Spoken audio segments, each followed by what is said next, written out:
Hello everybody and welcome to Model Kit Monday. Tonight, as you probably know, I'm going to continue building the Psycho Gundam. This is a big boy. I started this on Saturday. Got this far. I built the legs. And so now I'm going to build more. Not much to say, so let's just get into it. Adjust my sound settings here.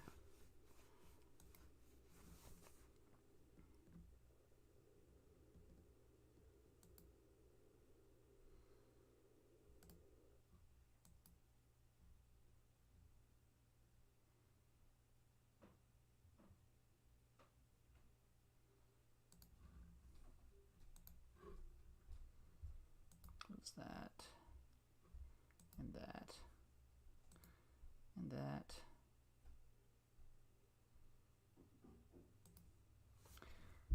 What I was watching. Okay, so my parts here. I'm going to be building the. So I built the legs last one, so now I'm going to start on the head and the torso. I might say the head till. Let's see something. C11.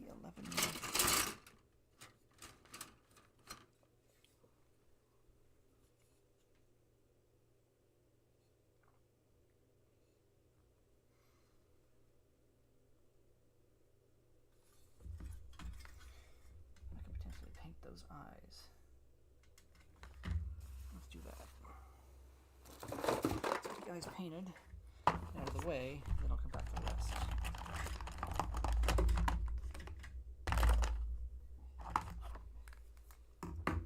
Base coat of silver.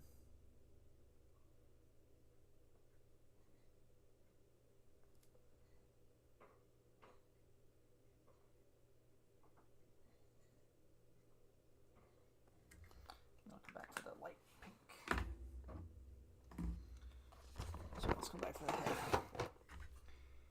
So that means we're going to start with the lower body.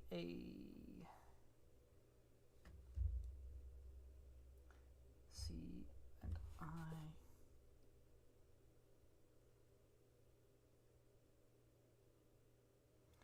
A, C, G, and I.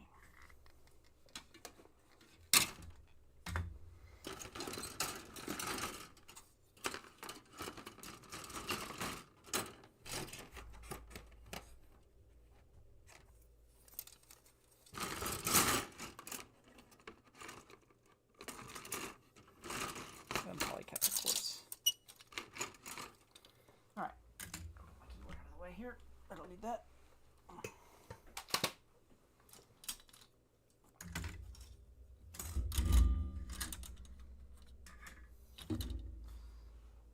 Now we're watching a YouTube video as I'm enjoying, so I should do that.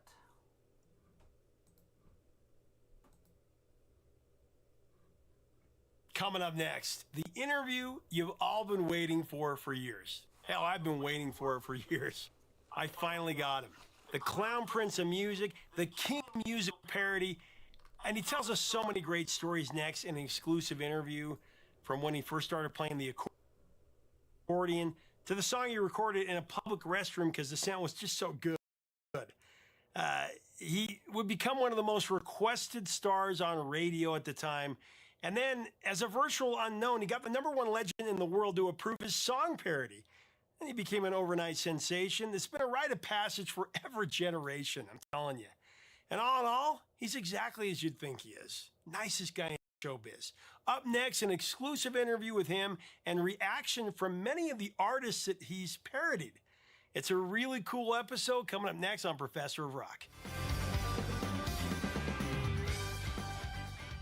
Hey, music junkies, Professor of Rock, always here to celebrate the greatest artists and the greatest songs of all time. You know, if you were a master Uno or Old Maid card player back in the day, you're going to want to subscribe to this channel of deep musical nostalgia. Make sure to subscribe below by clicking on the red button and click the notification bell. Also, check us out on Patreon and our merch below. Oh man, I'm excited to bring you another landmark episode from our series Revelations, where featured artists reveal rare stories about their biggest songs, biggest albums, along with fascinating insight about their careers. Oh boy, this installment of Revelations is really cool. We have the king of musical comedy, the foremost satirist of pop culture overall, and he plays a mean accordion, right? Mr. Weird Al Yankovic. I've been wanting to do this interview for a long time. You know, there's just certain pop culture institutions that will forever be passed down to every generation until the end of time. Talking about like the Beatles, Mad Magazine, the original Star Wars, Saturday Night Live, The Simpsons, Seinfeld, rock and roll, Marvel and DC Comics. And you know, Weird Al is definitely one of those institutions. Everybody loves Weird Al. In fact, Weird Al is in a very exclusive club of musicians who really never have to worry about being forgotten by any of the coming generations because he'll just always be relevant.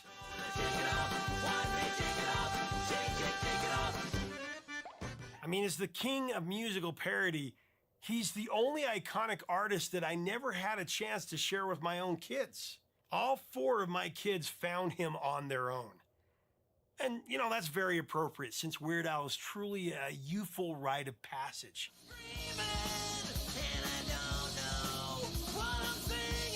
But the deal is, he never goes out of style, no matter how old we get. And there just aren't a lot of musicians you can say that about. It's because we're always looking for his satire on songs.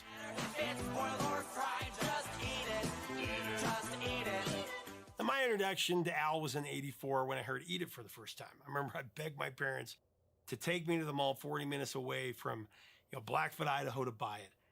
Not to mention the many chores I had to do in order to earn that money to buy that. It was one of the earliest musical purchases that I made, on my own, and one that my friends and I listened to and laughed about for days on end. And that ritual would be repeated for every album or song that Al came out with after that.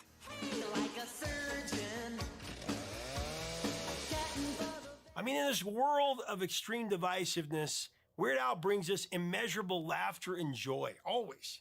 And to top it off, he's a hell of a nice guy. Coming up, it's Al and the stories behind some of his greatest songs, his parodies, with special guest artists reacting to his parodies on their actual songs. So let's get right into it. And you got an accordion. Tell me about the accordion story, how you discovered the accordion. Well, it's similar to the way it was described in my biopic, although not exactly. There was, in fact, a door-to-door accordion salesman that came around. Actually, he was more selling lessons than he was accordions. He owned and operated a music conservatory that specialized in accordion lessons. Actually, accordion and guitar. But my parents, of course, made the decision that, oh, young Alfred should take accordion lessons, of course. Why not? And it was that at an early age that, changed my life. My first accordion lesson was the day before my 7th birthday. And I took lessons for 3 years. And after that, I guess I got tired of taking lessons, or maybe got tired of the accordion. The accordion, was not a hip instrument. Yeah. And I think maybe my friends were making fun of me for playing. I don't remember exactly, but I decided to set it aside. And then a couple years later, I started playing by ear on my own. I would listen to my Elton John records or whatever was on the radio, and started trying to mimic the chord changes and taught myself how to play rock and roll on the accordion. And it was still impossible for me to get into any of my friends' rock bands. But at least on my own, I was kind of like learning how to rock on the accordion. 16, you send in your first song to Dr. Demento. Tell me about that song, and where did that come from where you decided, I'm going to send that in? The first couple things I sent to Dr. Demento, he didn't even play. He had a contest when I was maybe 13 years old for Pico and Sepulveda, which was his theme song, Pico and Sepulveda. Yeah.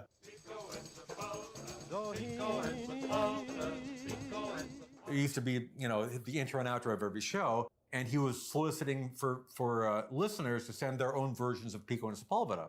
So I got together with a bunch of friends of mine, and we recorded our own version, which I'm sure was horrible. And that can't be verified because Dr. Demento tells me, oh, he just threw that away. That's just in the garbage heap of history now. Sure. But that was the first thing I actually sent him. In fact, I got to give that to him in person because Dr. Demento did a after-school assembly at Linwood High School where I was a student. So I got to actually go up to him in person and meekly give him this cassette tape that I recorded. So that was my first actual, IRL contact with Dr. Demento. And then he wasn't really soliciting for people to just send him things in the mail outside of that contest. But I thought, well, why not? I'll give it a shot.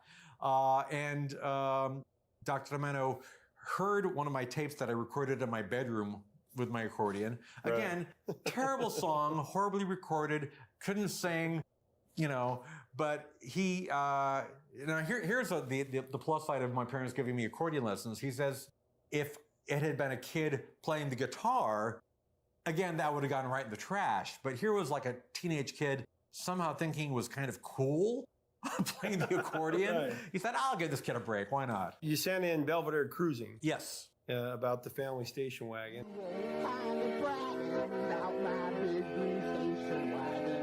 I love this story about how you did My Bologna.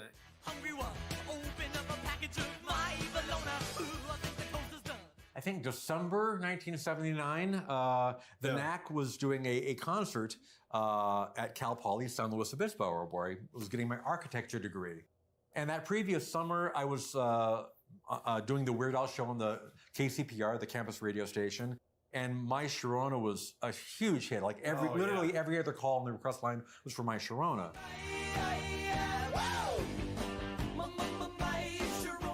That was the reason that I decided to take my accordion across the hall into the manager's room and record My Bologna.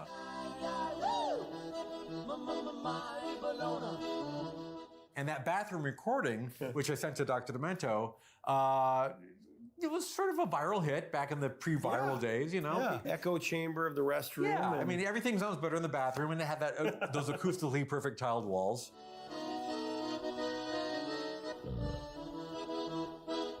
There is an actual plaque next to that bathroom saying that this is the place where we recorded My Bologna. But yeah, so we recorded that, and it became a hit on the Demento show. And then a few months later, the NAC came to Cal Poly, did their show, and I didn't have backstage passes or whatever, but somehow I weaseled my way backstage because I wanted to meet the band. And I somehow got up next to Doug Feiger and said, "Hey, Doug, hi, I'm, Al Yankovic. I did My Bologna." And he's like, "Oh, you're the My Bologna guy." And he turns to the guy to his immediate right and says, "This is the guy that did My Bologna. You should put him out on Capitol Records." He was talking to Rupert Perry, the vice president of Capitol Records, who just, randomly happened to be at this show. And he said, "Oh, all right." And I kept, for weeks after that, I kept following up like, "So you said you were going to do a record, right?" And they finally did. And of course, for them, it was a big joke. It was a goof. They signed me to a contract. But it was for one single, and I don't think they ever anticipated, I'm sure they never anticipated they would ever work with me again. It was just something amusing to, the band got a kick out of it, so why not? Yeah. But it kind of really changed my look on life because I was getting escorted around the Capitol Records Tower in Hollywood. People were showing me off as like our newest recording artist. All the secretaries like, "Oh, nice to meet you." And I was seeing all these, gold albums and the Beatles everywhere. And I was thinking like, gosh, this is more fun than being an architect. Maybe I should think about this. Yeah, I mean, you were in architecture school at the time, I was just about to graduate. I did get my degree. But I can't say that I've really used it a whole lot.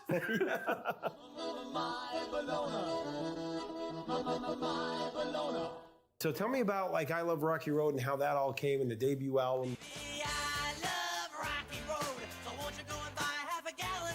Between my graduating at the end of 1980 and my getting a record deal in 1982, I was, kind of hustling a little bit, trying to see if I can get a record deal happening. Got connected with my manager, Jay Levy, and he somehow was able to get a couple of the local radio stations in town to give a few spins for I Love Rocky Road. And this was not the album version. This was like a demo version that we had done prior to that. So it sounded okay, but not like record quality really.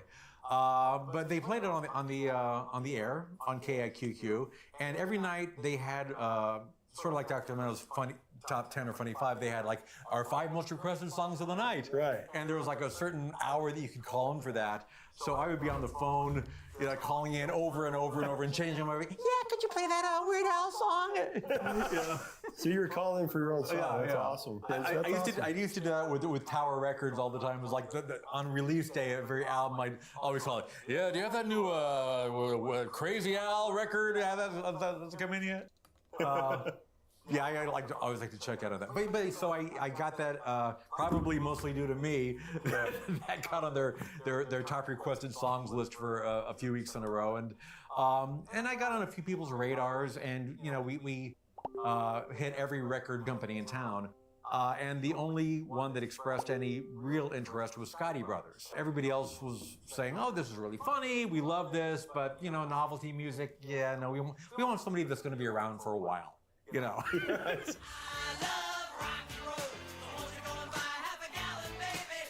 This album comes out, I Love Rocky Road. It actually became one of the most played songs on a lot of radio stations at that time.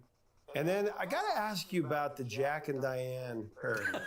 Okay. Yeah, we're digging deep now. We're digging deep. Yeah.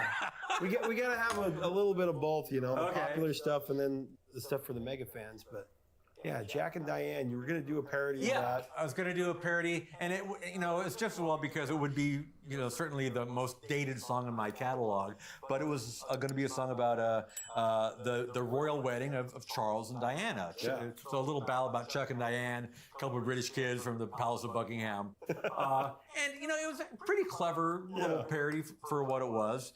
But John Cougar Mellencamp, at the time, said no to it, and apparently because he was in the middle of negotiating like a Jack and Diane movie. Yeah, which we all remember, of course. I guess that never panned out, but that was the reason he turned it down. And in the meantime, I tried like several different.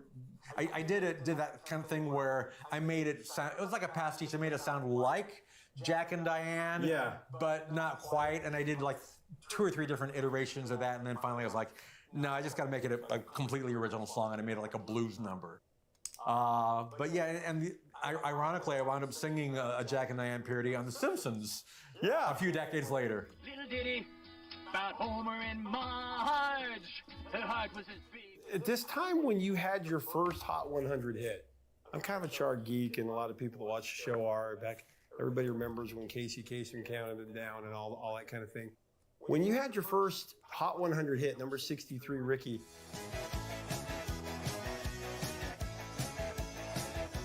were you like kind of geeking out on that? Oh, Were you looking at the charts and everything and following that? I've always been a huge Billboard geek. I mean, when I was doing my campus radio show, the Billboard Hot 100 was, tacked up on the window there. Oh, yeah. Like, that's the first thing you saw. So, I mean, even prior to that, I was bubbling under with another Rise of the Bus. I think I made it to number 103. Which, for me, that was a huge deal. It's a bubbling under chart, Even getting mentioned in Billboard. I remember the first time I was ever mentioned in Billboard, they called me Weird Owl.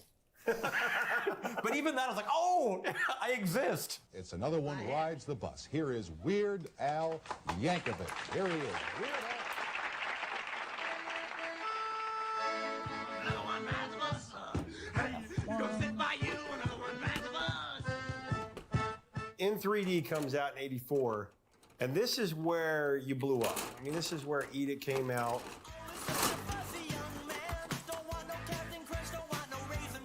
At this time, Eat It, it became global. It hit number 36 in the UK. It hit number 1 in Australia. A lot of people don't know that. Oh, yeah. Huge hit in Australia. And Michael Jackson's Beat It hit number 3. Yeah, I know. Isn't that crazy? And, of course, hit number 12 here, and it became your biggest hit for a long time. When you hear a song, and this happened when the Weird Al cultural phenomenon happened, when I was a kid. And I mean that all of my kids found you on their own. I was planning on like throwing catch with the baseball. This is Weird Al, guys. Check this out. This was part of your father's childhood, that kind of thing. But they all found it, and they're different generations because my second marriage is for both me and my wife. And when I married her, she had a 5-year-old and a 6-year-old. And then we have kids together, and they're 10 years behind those guys. So we have millennials, and then we have Gen Z. Mm-hmm. And all of them girl and 3 boys all found you on their own. Dad, you just got to see this fat video. This is so funny. And I'm like, I was going to share this with you, but I didn't think you were old enough to. Anyway, but this happened in Idaho, this cultural phenomenon of Eat It. Who is Weird Al? This is so cool. And after that, it became this thing of a song came out, you know, and we come up with our own parody. I wonder if Al will say this, and we try to, you know, top each other with whatever song. Does that happen to you when you first hear a song, like, or you know, where you have to hear it 4 or 5 times? You're like, and you hear it in your head, or is it first time, or it probably is different with each song? It's totally different each time. You know, sometimes it's immediate. More often than not, though, it's me like sitting down and just like spitballing like dozens of different, you know, variations on a theme. Like I used to be like now I do everything on my laptop, but back in the 80s and most of the 90s, I had one of those 3-ring notebooks like you'd have in high school with the little plastic dividers, like one divider for each song, and whenever I get an idea, I jot that down. So yeah, I mean, mostly I try to figure out what song would be a good candidate for a parody, what would be a good target. And then I try to think like, you know, what could I do with this? And sometimes, like you said, sometimes it comes to me in the car while I'm driving, just spontaneously. And sometimes it's me just hunkered over and just going through every possible iteration that exists. But how did Eat It come to you? Like, you knew that Michael Jackson was, I mean, Off the Wall had come out, you know, and at that point he wasn't the Michael Jackson, but he was building toward that. But as soon as Thriller came out, I mean, it was game over. Yeah. The biggest artist in the world. No, I agree. It's hard to overstate how famous he was at that point in time. And as such, he was an obvious person to do a parody of. And up until that point, I'd been doing a lot of food-related songs. In fact, as part of my live show, we never recorded this as such, but I used to do the Fabulous Food Medley, which would change from tour to tour, which would feature, you know, food-related parodies of various artists. Oh, here she comes. She's a spam eater. End of 1983, I guess, I started doing Eat It. I remember I played that, I think at the Bottom Line shows that I did with Flo and Eddie back at the time. Oh, yeah. And I'm not sure if there was even a full song. It might have just been like a verse and a chorus.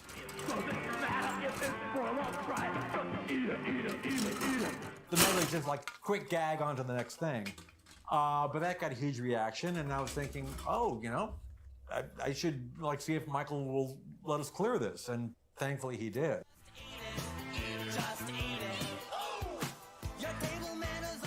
And the odd thing is, even after I recorded the 3D album, and even with Michael as big as it was, back then I was thinking, I don't know if I want to really be known for the parodies. Maybe we should have one of these originals be the first single. And thankfully I was quickly talked out of that. What was the song you were thinking about? I think I was like pushing for Midnight Star, which is a nice enough song, but it's not Eat It.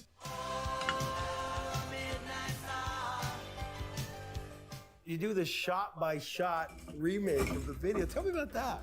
That was fun. You know, it would have been easier with some of the tools that are available nowadays. But back at the time, I remember sitting in front of the TV set, which I rented a VCR. I was born in the 1900s. Let me put it that way.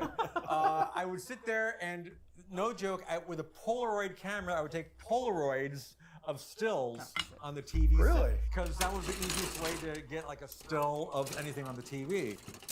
So our storyboards for the Eat It video were a series of Polaroid shots taken from the Beat It video. And then we would just refer to that. And I think we also had a VCR on set in case we really wanted to see how the action played out.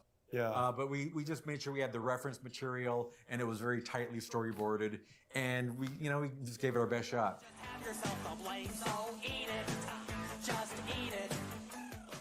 Well, Eddie Van Halen's solo, Rick Derringer, I mean, he was a big part of those first classic albums. Trying to figure out how to put that together, that must have been amazing. Yeah, Rick is like a true guitar god. I mean, he produced my first six albums. I'm so honored to have been able to work with him. And he played, Jim West, my then and current guitar player, has been on all the albums. But for the first couple albums, Rick, he was in the studio, so he's going to play guitar, Of course. And he wanted to take the guitar solo on Eat It. And I'll never forget this. I think he did, I think he just did 1 or 2 takes of it, but and the whole solo is like, I don't know, what, 10 seconds long? Right.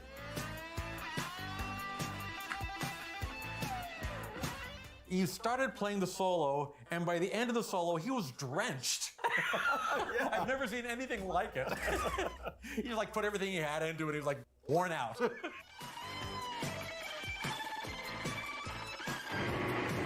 What blows my mind about this, I mean, the cultural phenomenon of Michael Jackson is you're able to get a hold of Michael, and he has such a great sense of humor that he's like, yeah. Yeah, you never know until you ask, I guess. Right. It never hurts to ask. Yeah, I never anticipated that because, you know, my first album did okay, but I was still sort of like this like nerdy kid that was getting played on the Dr. Demento show, basically. And Michael Jackson was Michael Jackson. So we thought, they're not going to respond to us. They're going to ignore us. And within a couple of weeks, we got, a letter back saying, yeah, like, that sounds good. Let's do it. I love it. What was his response after he saw it and everything? I got to meet him once or twice in person, and he told me he really enjoyed the parodies, and he'd play them for his friends at the ranch, and he couldn't have been sweeter.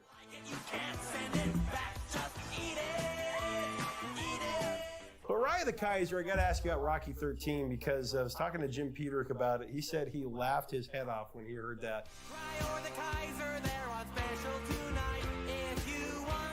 Weird Al, Raya the Kaiser. The best. What'd you think of that when that at first, when we got the request from Al's people, it was like, man, this is our grand anthem, and he's making it a song about a deli owner, About Rocky, owning a deli later on in his years. It's hilarious. I know.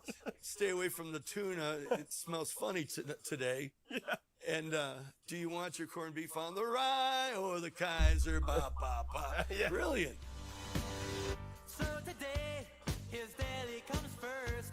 At the end of the day, my manager called and said, you know what, Jim, you got to approve this. Michael Jackson just approved, Eat It. Eat It. Yeah. Just eat it.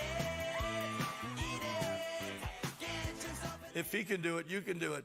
I called Frankie, no problem. Oh, yeah. So every royalty statement, I see it near the end. Theme from Rocky 13, X amount of dollars. Obviously, the Rocky theme was Eye of the Tiger was a huge hit. And maybe even more important than that, they were also Scotty Brothers artists. Survivor was the other big act on Scotty Brothers. Oh, so yeah. there was That's true. There was a little bit of a synchronicity going on there.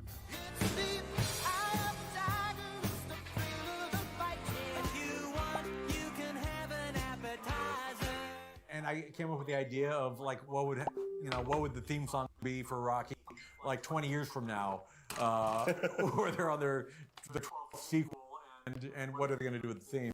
Oddly enough, I think one of the Rocky sequels, he was working in a deli or ran a deli or something like that. So a little prescient there.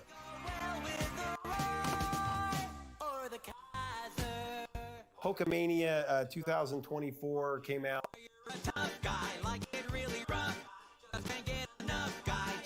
And a new tour as well. Yes, so we are touring next summer. It's the Bigger and Weirder 2025 tour. And one of the reasons it's bigger is because our band is literally twice as big for this tour. Instead of having me with 4 guys, than my original 4 band members, we're adding 4 more people. So it's sort of, it's a bigger band. And we're, unlike the Vanity tours, we're back to playing the hits. We're doing the parodies. We're doing the full show, the costume changes and the props and the big screen. So it's like the old school multimedia extravaganzas of days gone by, bringing that back, making it bigger than ever. That was only part 1 of our interview. Part 2 will be coming soon with more artists' reactions on Al's parodies of their songs. Most of them say what Tommy James told me. But what was cool is that Weird Al did I Think I'm a Clone Now.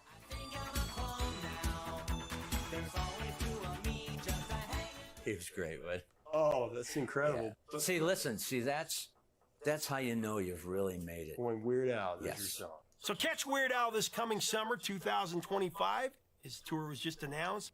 He's playing 70 shows across the U.S. and Toronto. Click on the link below to get your tickets. It's a can't miss for sure. Thanks so much for watching. Leave us a comment about Al and all these songs. We're going to have another part of this interview coming out not just this one. So look for that in the future. If you like our content, we invite you to subscribe. Let's have a great discussion about Al below. Till next time, 3 quarts and the truth, my friends.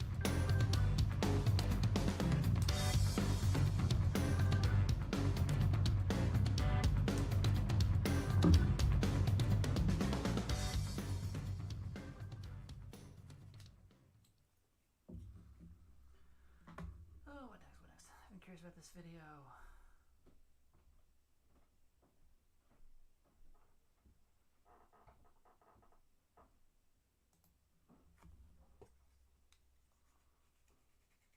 I also realized that there's just whole activities that I just shouldn't do anymore because it's dangerous for me to do them with ADD. A couple years ago, I finally quit driving. Oh my God, I am so much happier now, for real. For real. No, I am. I'm not a fan of any form of transportation where I can become a murderer by accident. If I kill you, I want you to know the reason why. I don't want it to be because I have ADD and poor eyesight and I got distracted by a cool billboard. I'm driving along. Whoa, the McWhat is back? Pff, another mother loses her son. It was gonna happen eventually. Not on my watch. So now I take the bus. That is how I get around LA. I took the bus to this very show tonight. Sure, I'm not a hero, I'm a coward, but sure.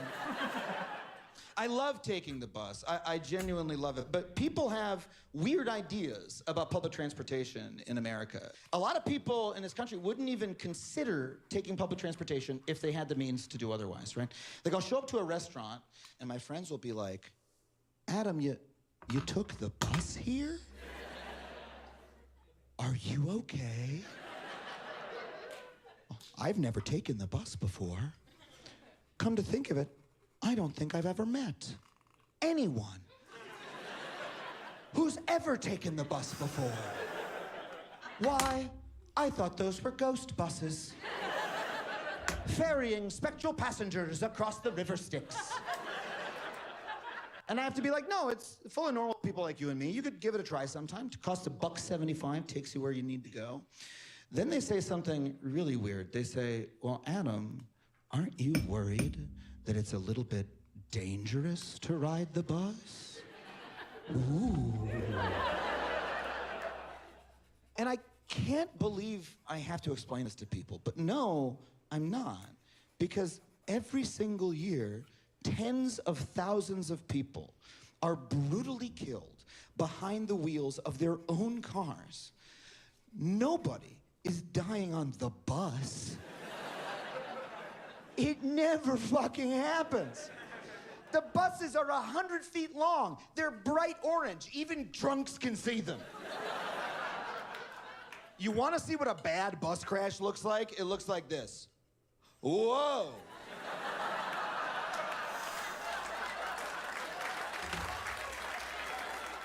Open the door. I'm getting off here.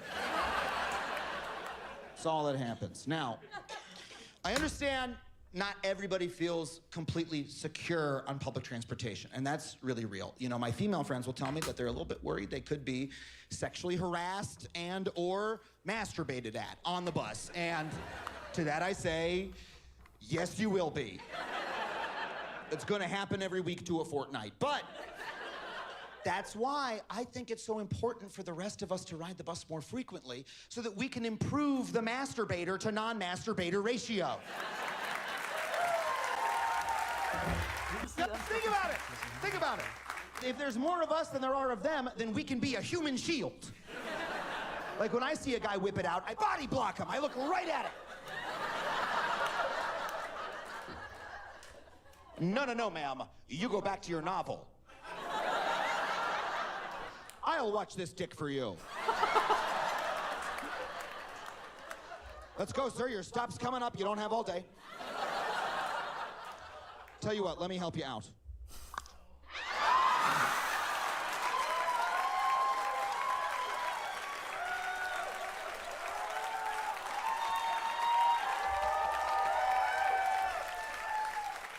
Glad you enjoyed that. I mean, guys, I know it's hard to comprehend, you know, living in the middle of a car culture like we have here in LA or in most parts of this country. But I want you to think for a second about how fucking crazy driving is as a system of transportation. It makes no sense at all. And we've only been doing it for a couple generations. I have to believe that a couple generations from now, we're gonna have something better, right? People will have self-driving cars. God willing, we'll have better public transportation. I think our grandkids are gonna be baffled that this is how we got around.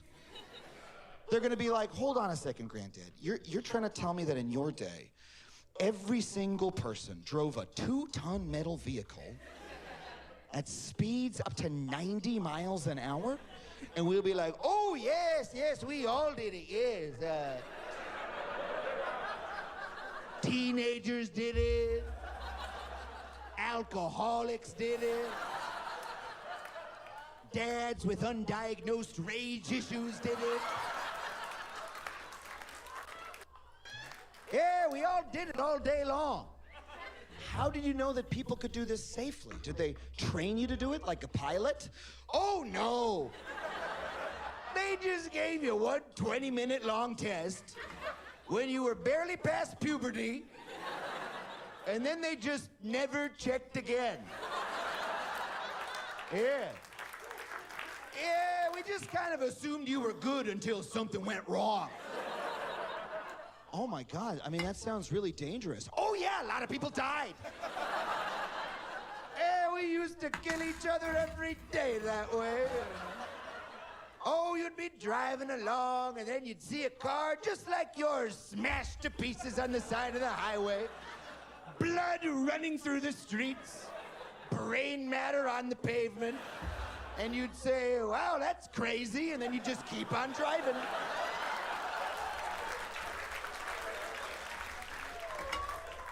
That was the price we were all willing to pay for going to Starbucks. Oh my God, well, there must have been some redeeming quality that made you build your entire society around these machines. Was it a particularly cheap way to get around? Oh no, it was hideously expensive too. Yes, it cost tens of thousands of dollars to purchase the vehicle, and then you had to spend hundreds a month to fuel it, repair it, and purchase insurance for it. Oh, you'll find this funny. In my day, most people couldn't afford health insurance for their own bodies. But the government would force you to buy insurance for your Toyota Corolla. Yes. Yes. It was a very stupid time we all lived in. Oh my God, Granddad. Well, if it was so expensive and so deadly, at the very least, you gotta be able to tell me that it was a quick and convenient way to get around. Oh. Quite the fucking opposite, actually. Yes, we'd each spend upwards of 3 hours a day trapped in our tiny metal boxes, staring at the motionless rear of the box in front of us, listening to shitty true crime podcasts, and cursing our imprisonment. Well then, Granddad, why on earth did you love these machines so much? Well, they represented freedom to us. And, you know, sometimes there'd be a guy jerking off on the bus, so you didn't want to take that. All right, that was a long joke. You guys don't have ADD. Good job. Thank you. Good job.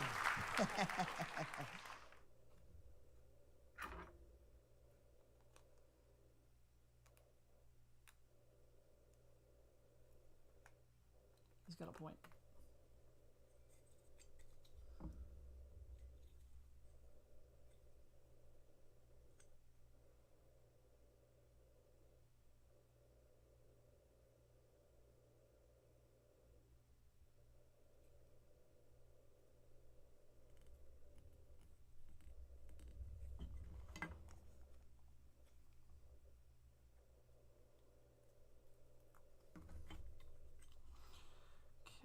Next entertainment in just a few minutes, or less than a minute, as soon as I place this sticker.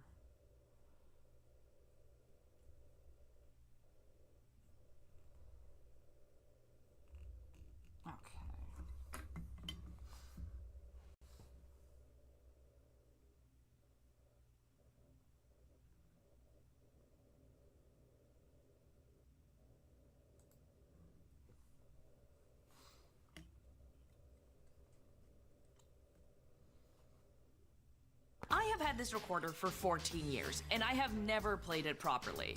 Not even once. There's just something I don't get about reading music and moving my fingers and breathing.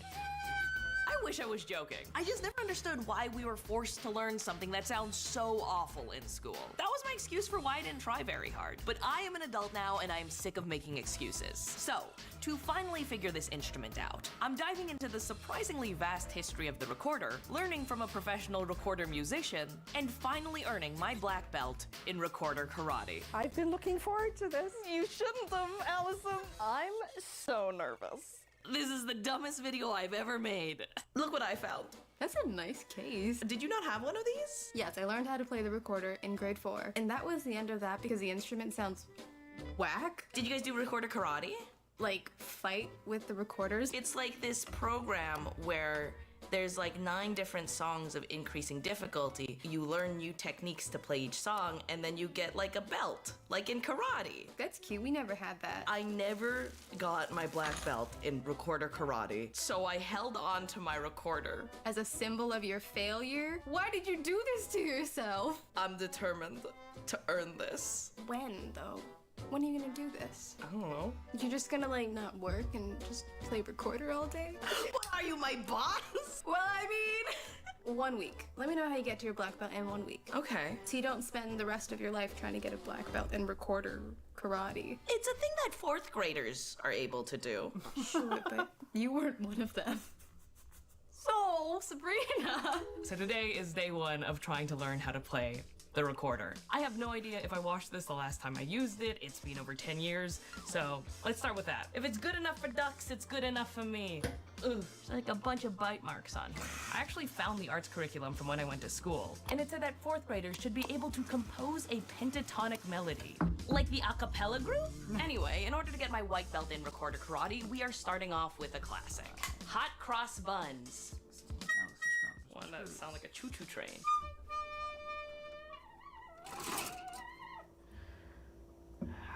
This is not gonna go well. Okay, I am as far from my neighbors as I could possibly be. I do not want this project causing a noise complaint. I have my recorder.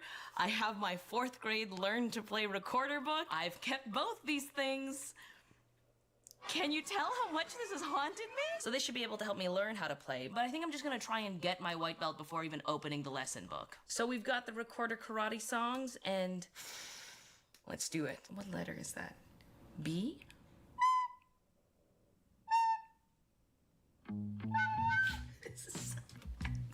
It feels like the 4th grade all over again. I just need to do it once. Do you breathe in between notes? It was humbling realizing that I was less capable than a 10-year-old, but I was determined. Mainly because this was somehow my job for the next week. Improvement! Let's get my yellow belt. I have never heard this song before in my life. Oh, but this is cool. There are these little apostrophes that tell me when I'm actually supposed to breathe. That doesn't seem right.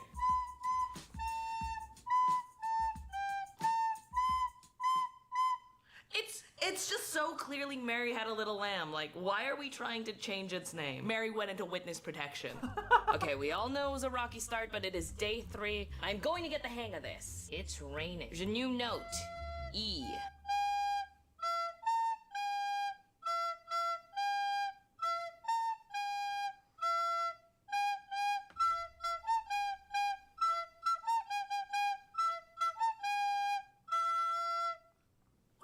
Achieved! I might be a prodigy. Or 26 years old. I'm getting better faster than I ever did in elementary school, but more importantly, I'm actually having fun, even if everyone around me isn't. This is just reminding me that when I was a kid, there was so much emphasis on playing and creating music. But now, as an adult, especially one who clearly struggled with music, I mainly just consume it. And that is a very different experience. Purple belt complete! Only 4 more to go.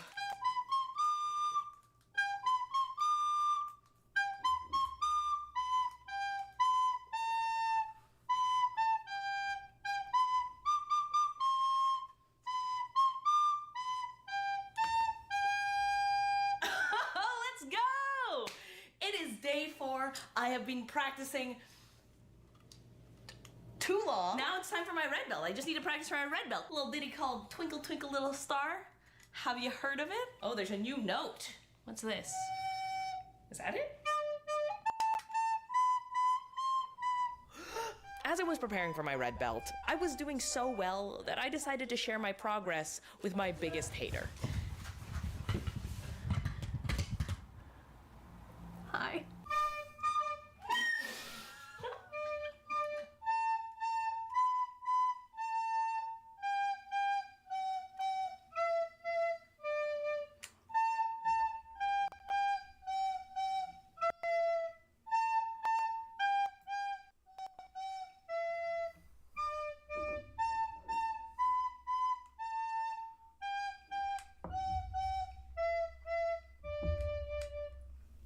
Wait a second. Right? So wait. I need a screwdriver for this. Hang on.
Screwdriver required. Let's try this.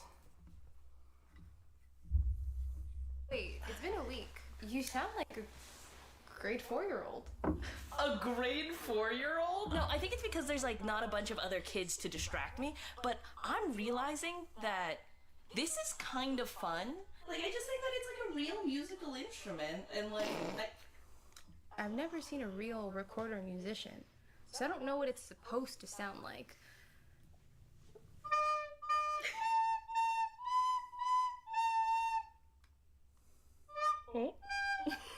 I said, I've never seen a real recorder musician before. I think it's a real musical instrument. All right, I'm gonna need you to prove that to me.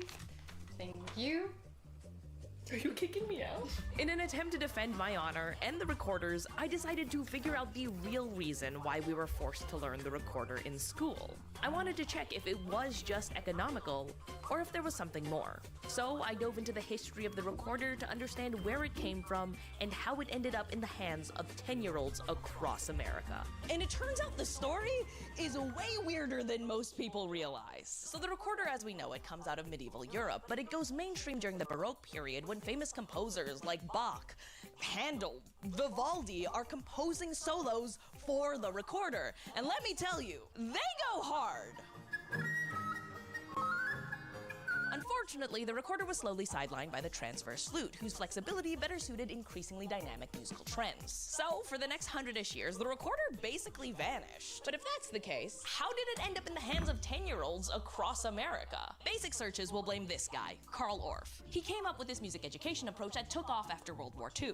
It included the recorder, which is a big reason why it ended up in schools across the world. But what everybody fails to mention is that he didn't want to use the recorder. I found his autobiography, and it turns out he wanted to use the African marimba. The problem was that he couldn't figure out how to mass produce it with Western tuning, so he consulted a specialist, Kurt Sachs. But Kurt Sachs was like, why don't you just use the recorder instead? In fact, I know a guy who makes a bunch of them. But why? Because remember, this was well before Carl's music system ever took off. In fact, this meeting had to have taken place between 1923 and 1930, which is also before.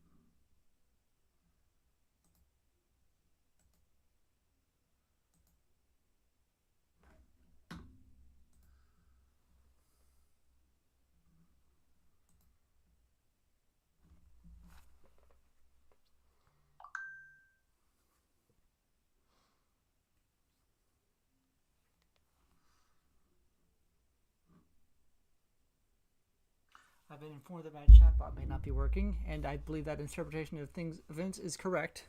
So anybody who said anything in the last hour, ever, I apologize.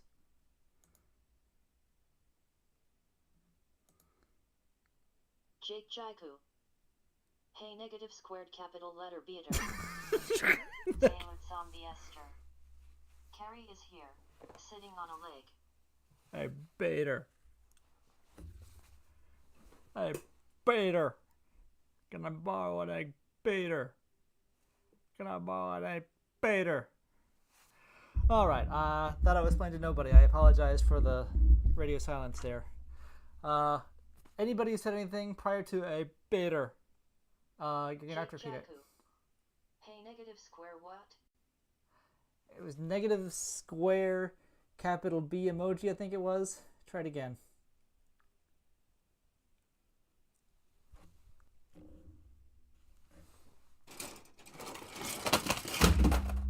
You didn't hear that. I'm gonna put, let's see.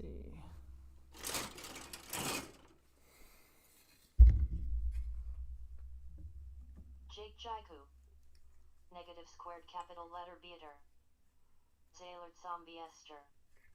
I am once again being subjected to sonic lore, this time unwillingly. Aaron, stop subjecting her to sonic lore.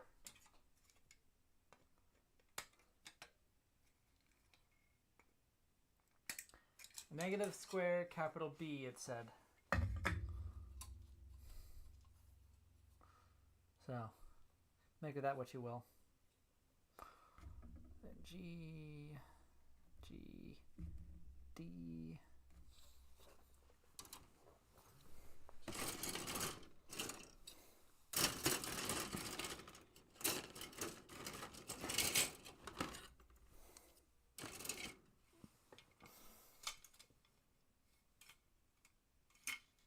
That's not D, that's D. Sailor zombie Esther.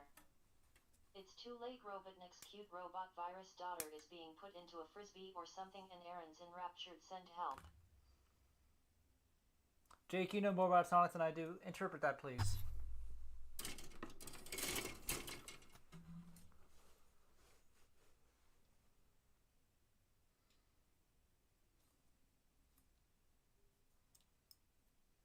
Jake Jaiku. The Sonic lore isn't that bad as long as 06 and forces don't get in the mix of things.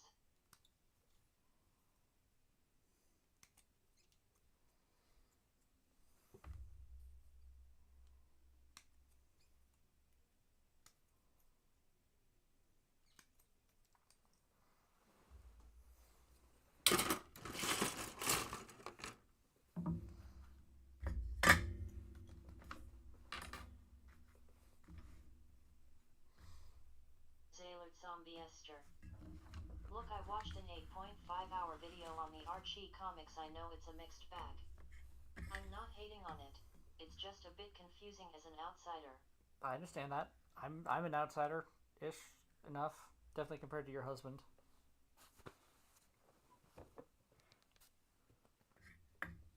Sailor zombie Esther. I am a Kingdom Hearts fan. I am not about to start throwing stones about confusing lore, lol. Oh, God. So this is a guy named Xehanort. Everything is his fault. Also, everybody is him. Or Sora. Everybody is Sora or Xehanort.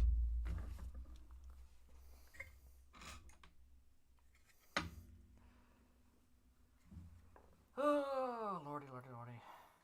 Xehanort Zombie Esther. Actually, there's no guy named Xehanort. Jake Jaiku. Anyways, Eggman created a daughter named Sage in Frontiers that's supposed to take Sonic down and such. Xehanort Zombie Esther. If you want to get down to it, there is no Xehanort.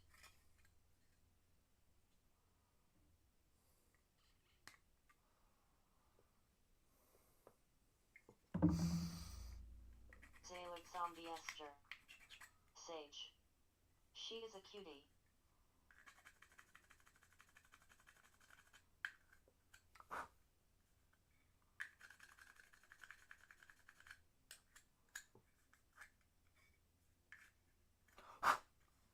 You can tell this is an old kit because there's stickers here. They could totally be just separate parts. Probably should have been. What year is this? 90. Oh, this is like a 1999. I don't know what year this was. Let me see.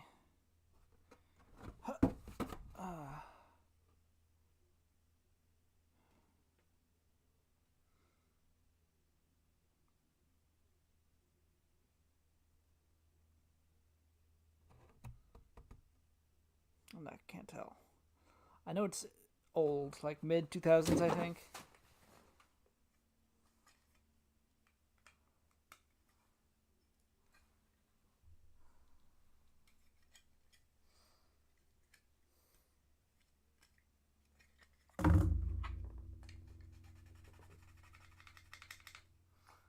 I don't like that the back is all one piece, although I think that's for transformation purposes. I think I commented on that last time. The involvement of screws is quite rare. I've only seen that in my Master Grade Grandpa 1.5. Jake Jaiku. That's the tallest HG, height-wise, right? Probably. I think the only thing I can think of that could come close is the Psycho 2.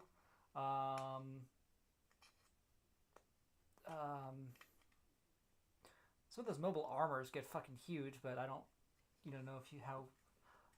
Dendrobium, is that the giant ass one? I don't know. I've seen some fucking huge Gundam things. I don't really know what they are fully. I'm not well immersed in this. I'm a surface level fan. They're certainly big.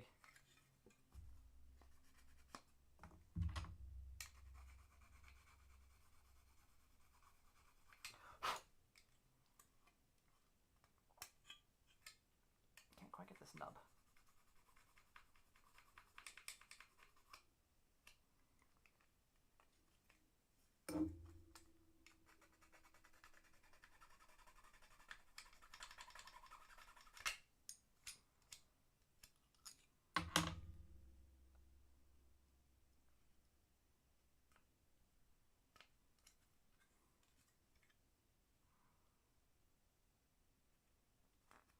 Yeah, it's one of those things that they can't make a. They could theoretically make a real grade out of this, I suppose. It'd be cost a fortune. But they can't make a master grade because it'd be like the size of a perfect grade. I was thinking they could do it. Jaiku. There is a gigantic tube Psycho thingy, but that's more all-around bulk than it is head-to-toe height. Yeah, I don't know. I've seen. What did I see? Hang on, let me pull this. Put my picture from MomoCon.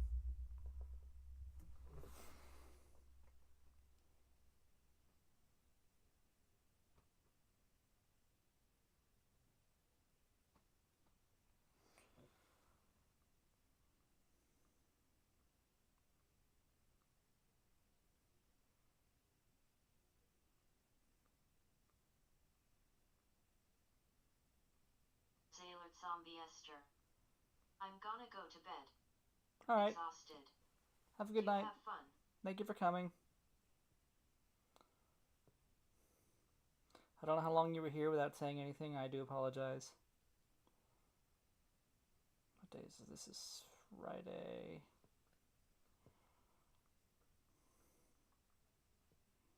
Jake Jaiku. Giggity.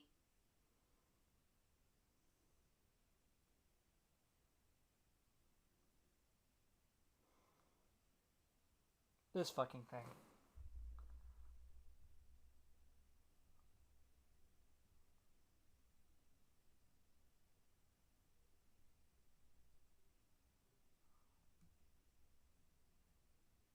Whatever that is. I'm sure that's bigger than the Psycho. Like, even if you take out the giant ring behind it. Jake Jaiku. Yup, that's the one. Christ. Look at the size of this thing. That's what she said.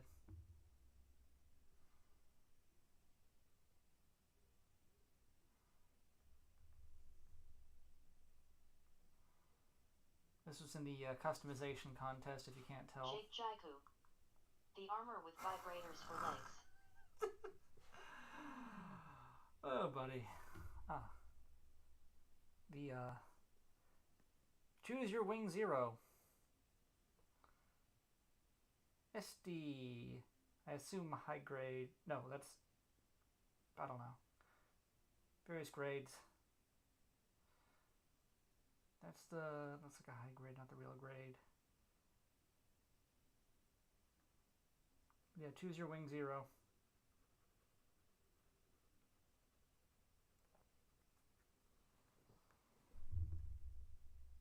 Jake Jaiku. Verka for me.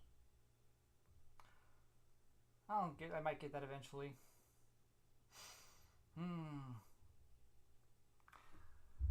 I was tempted by this choo-choo kit they had there, but $45 is a lot. I probably will get her eventually, but that's a high asking price. Only time I've seen her. Holamigus. So much stuff. MomoCon's fun. Should come down sometime. Oh, you're done with cons. Never mind. Are you done with cons or are you just done with cosplaying?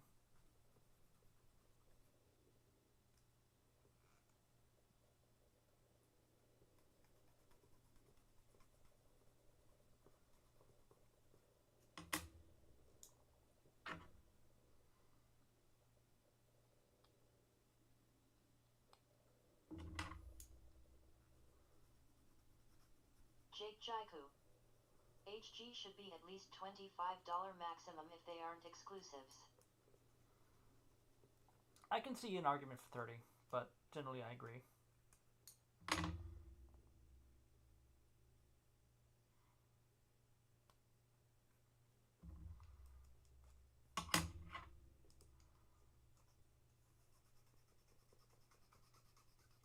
Yeah, figure-rise standard kits run more pricey, just I guess smaller product runs or something, a little more involved, I don't know.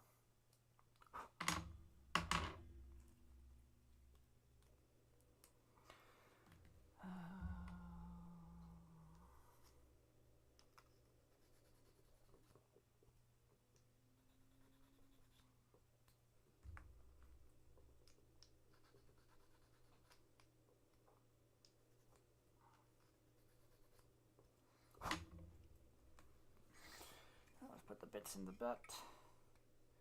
This goes in there. And there. These go here.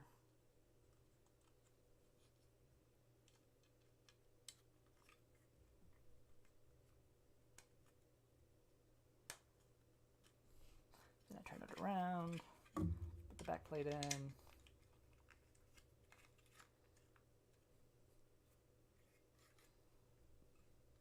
Butt plates on. Jake Jaiku. Anyways, how goes your day? Or how goes you in general? Uneventful. Doing a new schedule at work, starting an hour earlier, ending an hour earlier. Having to adjust my sleep schedule, which is not so fun, but I'm dealing with it. It feels nice to have an extra, just a little more time in the evenings. That's nice. Looking forward to a trip with the Kirschmans, the Sailor Zombie star who was just commenting. In a couple weeks, we're going down to Orlando to visit Universal for Halloween Horror Nights. And yeah, things are going. 2 of these shoulder pads. J1 and J2, H21, Jake Jaku. H22. Pressing F for your sleep schedule. Yeah, it's not terrible. Like I said, I'm learning to adjust. I'm not a fan of getting up at 7 a.m. when the days have to come to the office. But I am trying to get to bed earlier.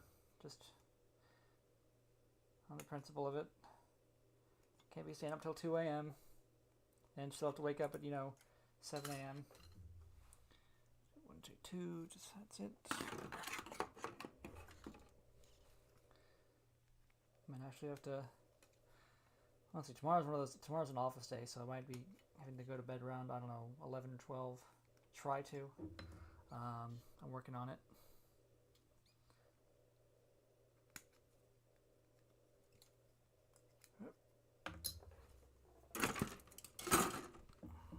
H21, 22, FG,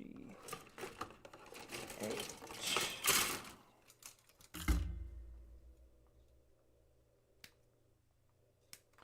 I'm doing well. Life is lifing. The year's going by fast.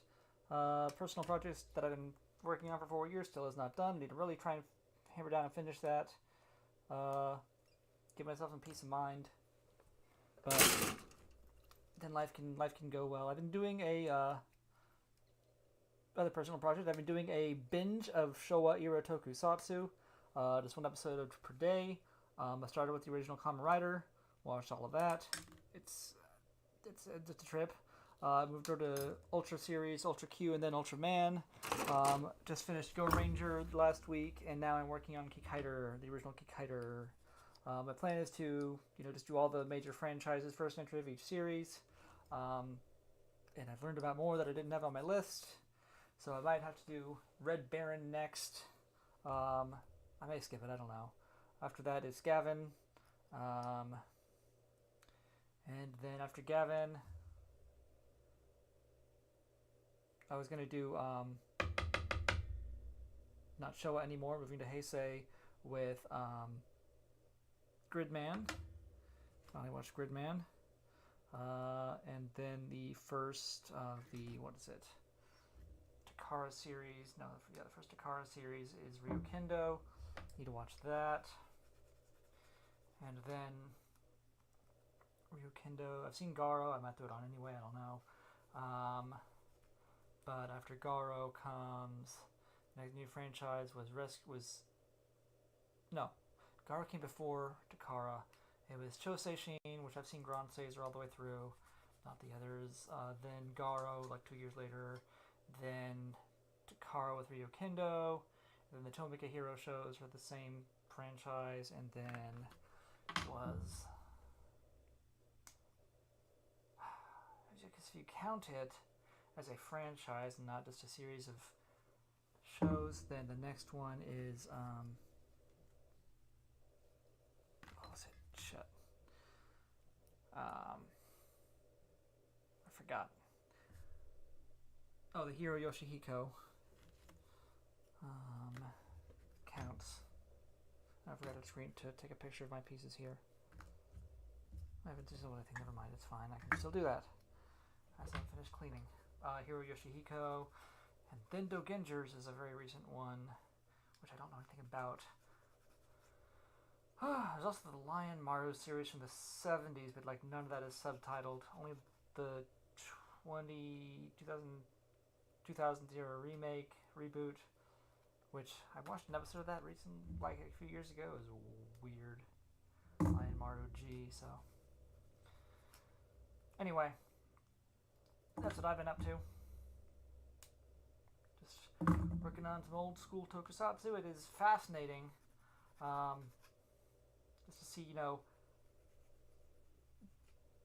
how they accomplish their results. They are campy but fun. It's wild. It's really cool to see what they can do with low effects and how they pull off their storylines with the technology today.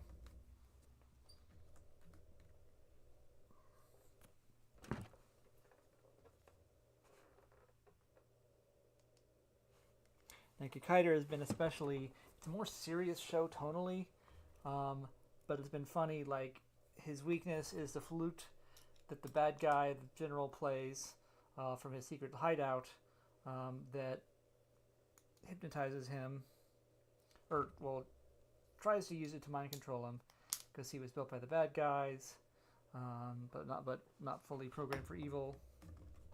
And so the bad guy plays this flute that powers up his evil monsters. And Kikaider always gets, Jiro always gets a headache. He's like, oh, I can't think, I can't, whatever. When the flute plays, and then something will always happen to drown out the sound of the flute. One of them is motorcycle revved, or the sound of a river drowned out the sound of the flute, or some other silly shit. It's just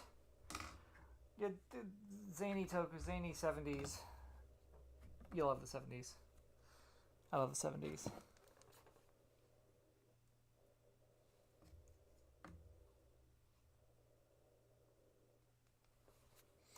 Alright, let's go back a step and build the head. And I'll form the head. F-C-A... Jake Jaiku. I see. I still need to watch Ultraman outside of Shin and Rising, and more Showa Takusatsu as well. It's also interesting some of the effects are literal cell animations. Oh yeah, and you get the old, the Batman style,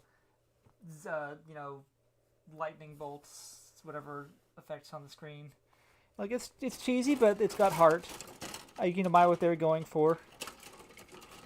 I could admire Peggy Matsumoto, her actress from Go Ranger, for wearing short shorts for 2 fucking years. Literally one episode, they let her wear long pants. And then every other time, she's in short shorts, rain or shine, hot or cold. Props to her for sticking it out, but goddamn.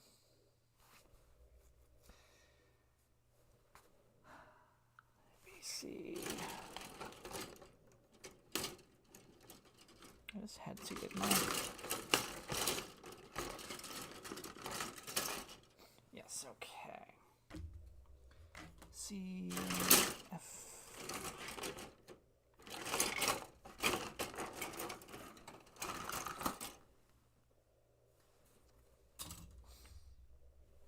A.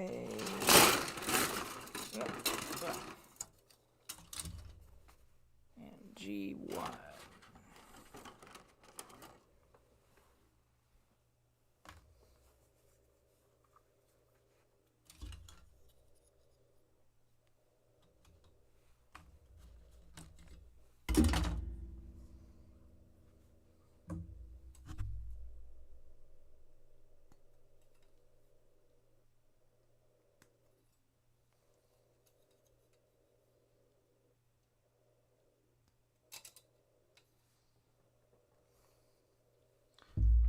C12.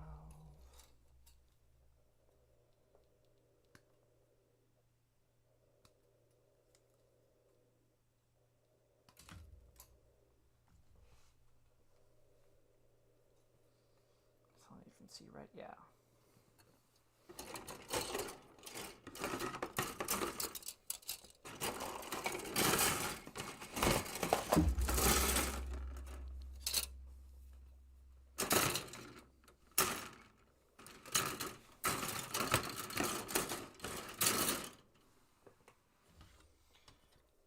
Guess which parts of this frame I need to build the head. I wonder. It's a real mystery.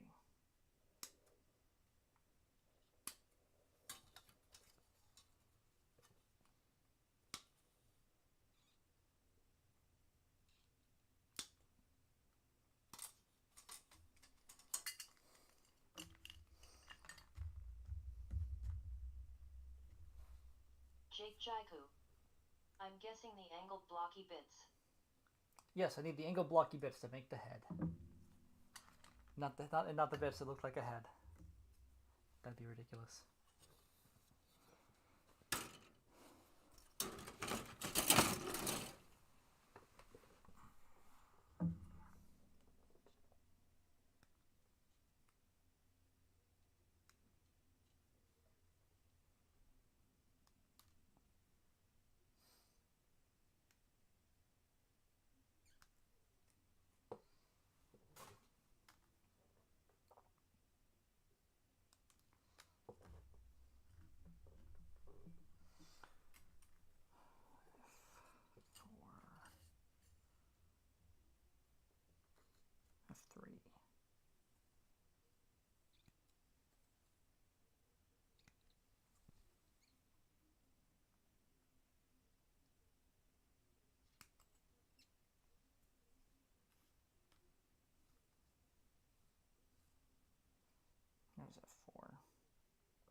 All right.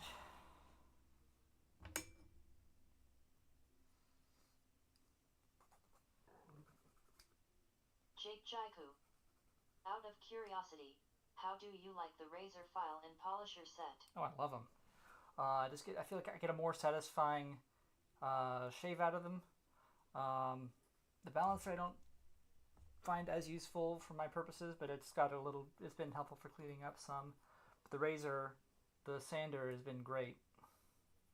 Any glass file should be good, but yeah, it's been a worthwhile investment.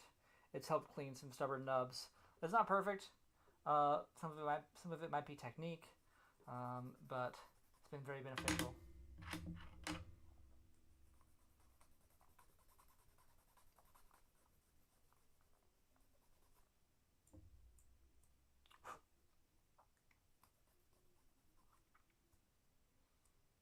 Look at that. Well, very clean. I don't know. I don't have a good analogy for that. Jake Jaiku. Noise. It was a steep investment at like $25 for the sander, but it's paid off, in my opinion. The balancers were like $5 for a case of 3. I haven't touched the one beyond this.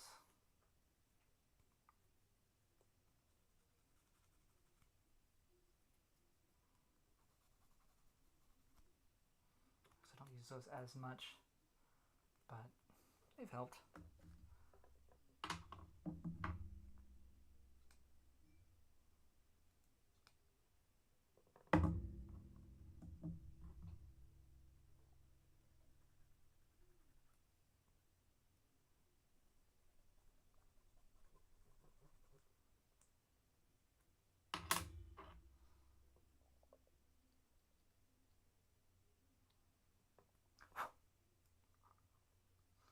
I am by no means a master builder. I could probably take some classes and learn a thing or two, or lots of things.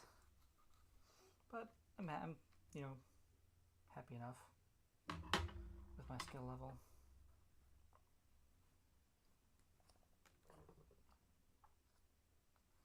Painting is what I want to improve on the most, but there's times that I want to do it and times that I don't.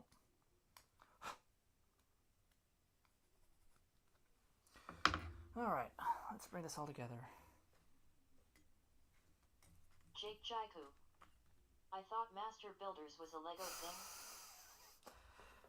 I mean, yes. I just mean, the concept of being a master builder of something is not exclusive to Lego. But I think they have trademarked the term, I believe. I could be wrong.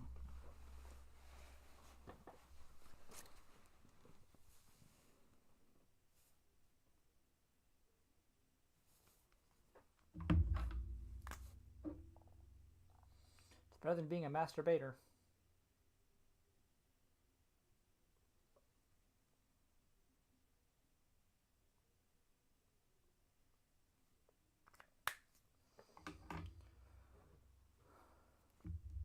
One thing I will not compromise on painting is eyes. I hate eye stickers. Universally. Jake Jaiku. Dang it, Bobby. ER. Lego Bobby. Dang it, Bobby! Lego Bobby!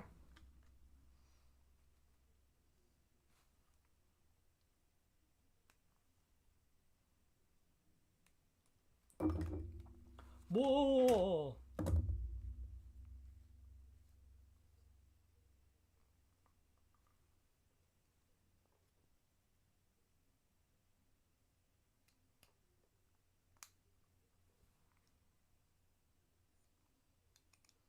Darth Vader looking helmet ass.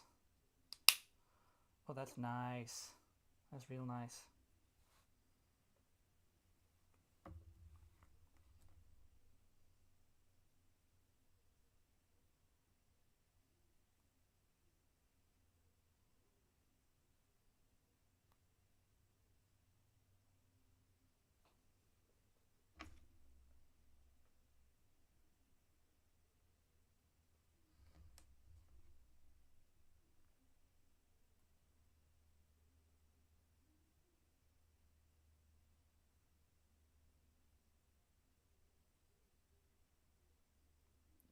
in there.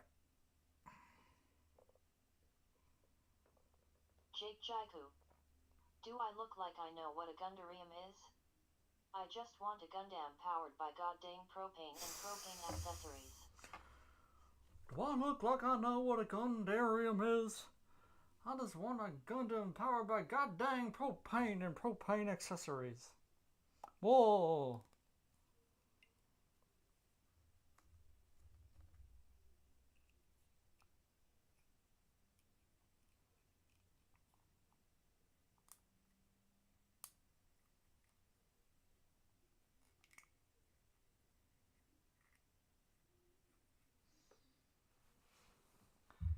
That's a nice touch. It's got the fold down mouth plate.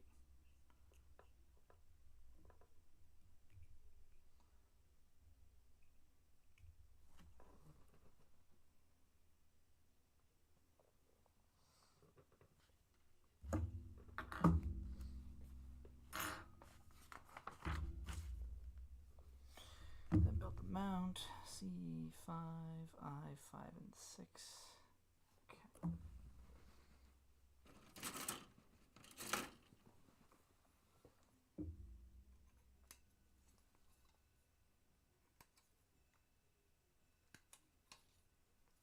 O'clock. That's H. This is I.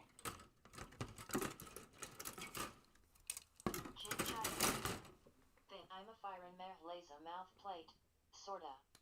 I'm a foreign Malaysia. Malaysia, you're fired.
It's trying to tell me.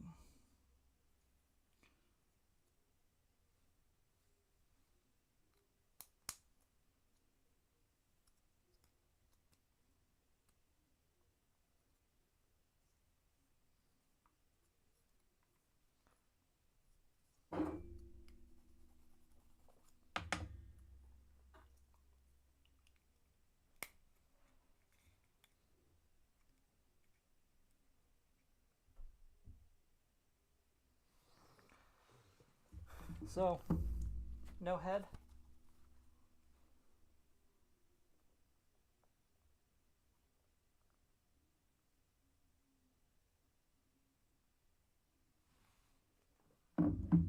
Alright, let's bring it all together, like Zordon told you. C7 and 8.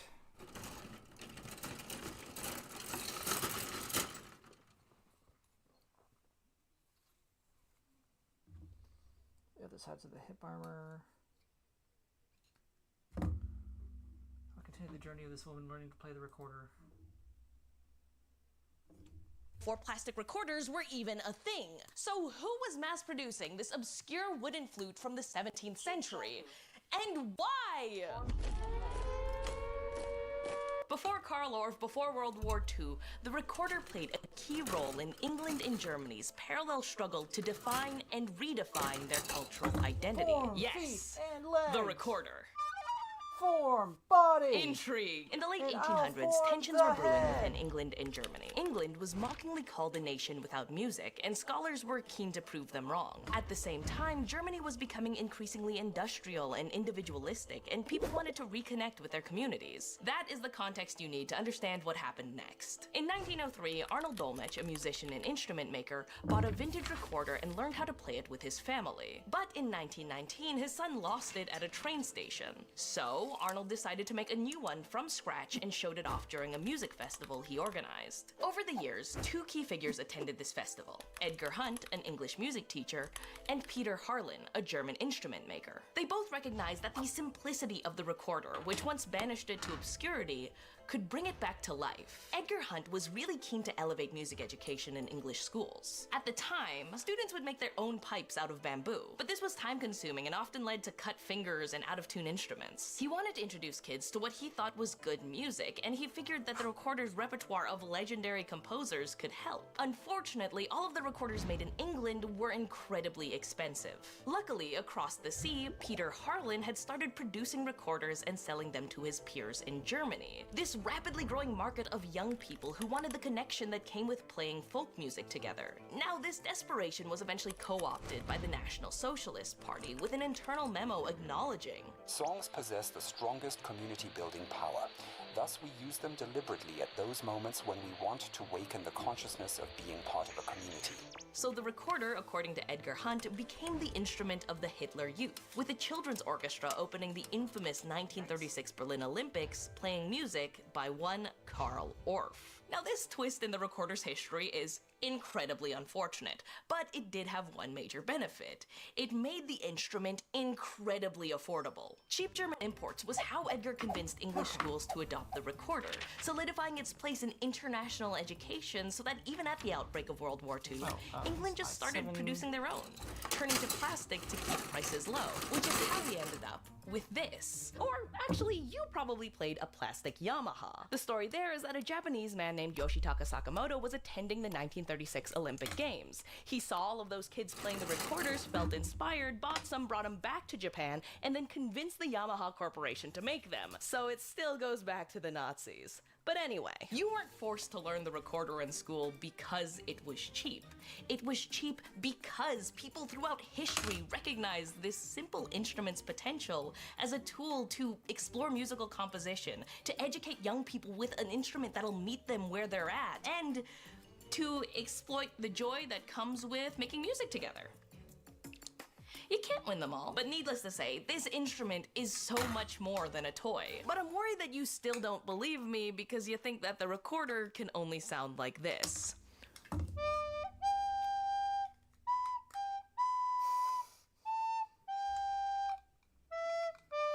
Brown belt. Now, despite my genius improvement, I want to find somebody who can show us what the recorder can sound like with a little bit more practice. I had the chance to speak with Alison Melville, a professional recorder musician, at the beautiful Orange Lounge Studio in Toronto. I think the first time I actually heard anybody say this kind of derogatory thing about the recorder, a junior high school teacher, and he said, "Well, you don't still play that, do you? That's just a stepping stone instrument." I don't know how this happened, but for example, Suzuki violin class, they usually don't sound very good. But everybody knows that a violin doesn't sound like how it sounds in Suzuki class. How come it's just suddenly, oh, but it's a recorder, it can't be any different? And if it's a skilled player, then some people will think it's a flute. Unless they see it's a recorder with the sound coming out of it, they'll sort of say, oh, that can't possibly be a recorder. Alison gave me some examples of where we might hear the recorder without knowing it, including some of her own work. Cuphead, the latest game, The Delicious Last Course. And there's one tune where it's really quite prominent, but you might not know what that's a recorder. Any professional most of the time is playing a wooden one. This is a plastic Yamaha in translucent blue. So you can hear there's a difference in the sound. It makes total sense. It's like any other instrument. The material it's made of affects how it sounds. But interestingly, material isn't the most notable influence on a recorder's sound. Recorders actually come in a wide variety of sizes that change its range. This is an alto. The lowest note on a soprano, and that's a C. This is an F. So it makes sense, right? The bigger they get, the lower they sound. The lower you get, the nicer people think it sounds. This is the special one. This is the one nobody believes is a recorder. That's delightful. Concert bass recorder. But you can also hear it's quite soft. It's not the only instrument I play, but it's really, I feel like it's mostly the instrument that is my voice. It's a very specific instrument. It has a kind of a rigidity about it. It needs to be just right. So you find more ways, whether it's different kinds of music to play, different kinds of people to play with who challenge your assumptions, who help you grow. Any instrument has the people who find that that's really their voice. I've had colleagues say things like they hate the accordion. I was like, okay, well, but there are lots of people who love the accordion and who play it extremely well. And just because you don't like the sound of that instrument doesn't make it not a musical instrument. I would like to try and play something for you, Yes, Allison. I've been looking forward to this. You shouldn't have, Allison. You shouldn't have. I'm so nervous. If you could do me the honor of listening to me play Ode to Joy. Yes. And then let me know if you think I deserve that. Yes, I will. Okay. I've been so bad at breathing, Allison. I've just been losing my breath the entire time. It's fine. It's good. Okay.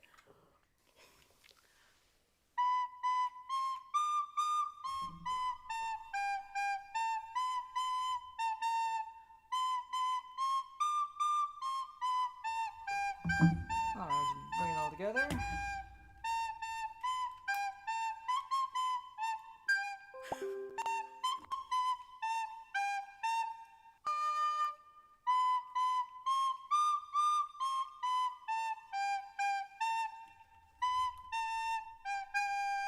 Yeah, very good. Very good. I got it very good. I messed up a little bit over you know there. what? You know what? Just try that bit again. I'm surprised there was no mention of the doctor's involvement with the recorder in that. Was it a recorder? I thought it was a... Well, this is just a powder flute. I don't know. I'm not overly familiar with that doctor. Yes, okay. So my decision...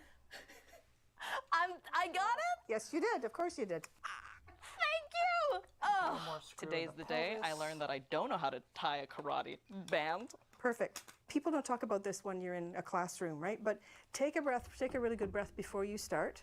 Because often you'll see, especially when children are playing, right? And they didn't breathe before they start. And that was me. One other thing is when you start playing the sound, usually when you play the notes, instead of stopping and starting with the air, like hoo, hoo, hoo, you go do, do, do, but you keep the air going. Let's just play a little experiment here. I play something for you and you play back. Okay.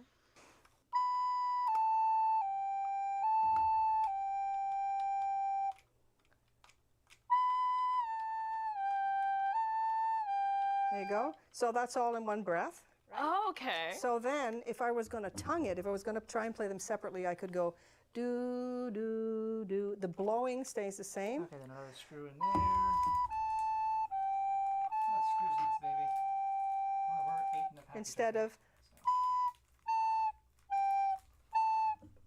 Right?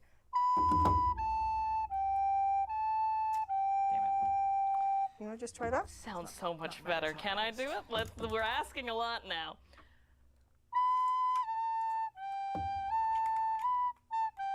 It's like singing and going la, la. There you go. It's... Oh!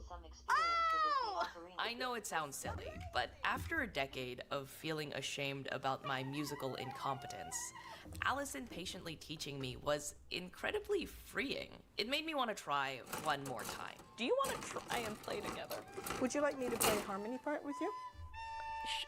Yes?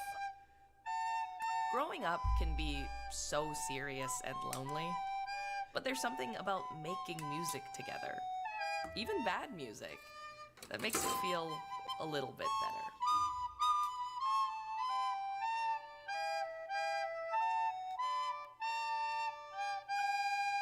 Whoops. That was nice. That was a very happy ending.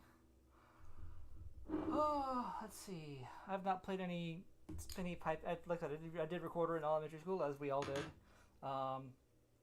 Then I learned a little bit of piano for a year or so, maybe less. I don't know. I forget why I quit. Just wasn't feeling it. And then in middle school, I started learning the viola, and did that throughout middle and high school. I need to go back to that. I really do. I was always very self-conscious. Okay.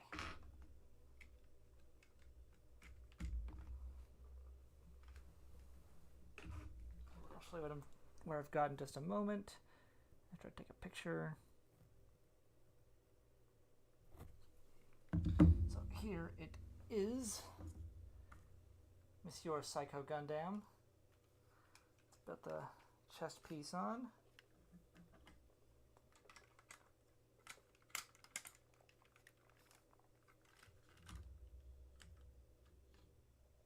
Interesting. Jake Jaiku.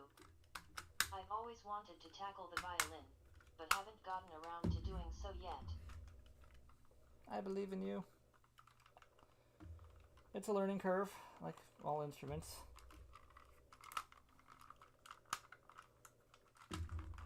Strings are tricky to start with, I'll be quite honest, although maybe I think reeds might be harder. If you're going to learn strings, you definitely want to have a good teacher at least to start with. That's my advice.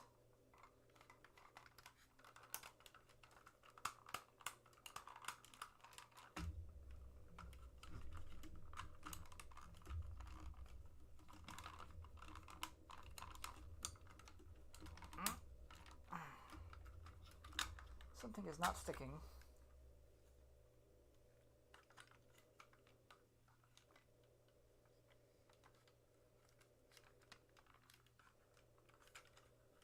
I get that it's supposed to unfold to become the mobile armor, mobile base, whatever it is, but something is simply not aligning the way that it should.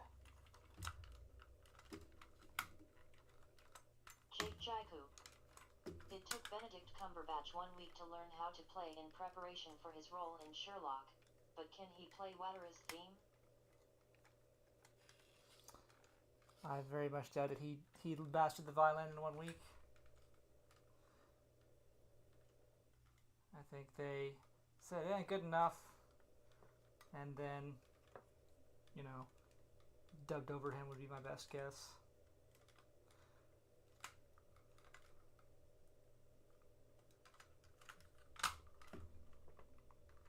Enough to look like he knows what he's doing,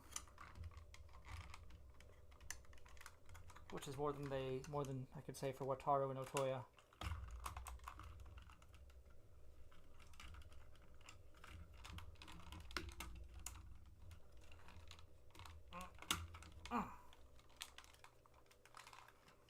Oh, it's down here. There we go.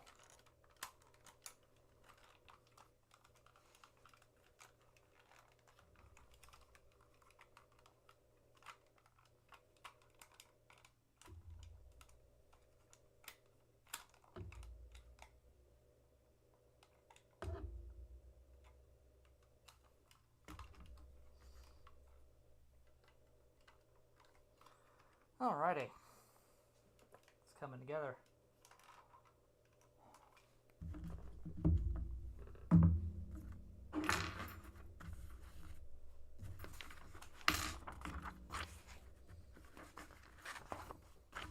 I should probably leave it there.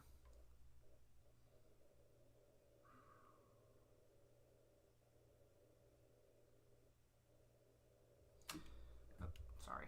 Didn't mean to pop the camera. I should probably leave it there for now, because the arm's gonna be a bit of a project. Jake Jaiku.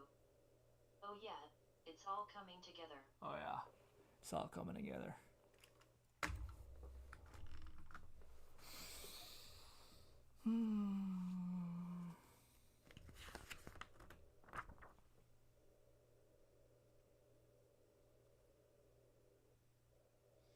So each finger is individually assembled.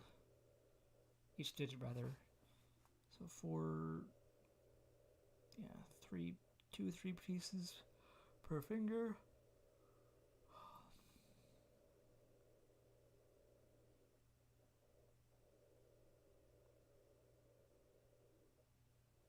Let's see something.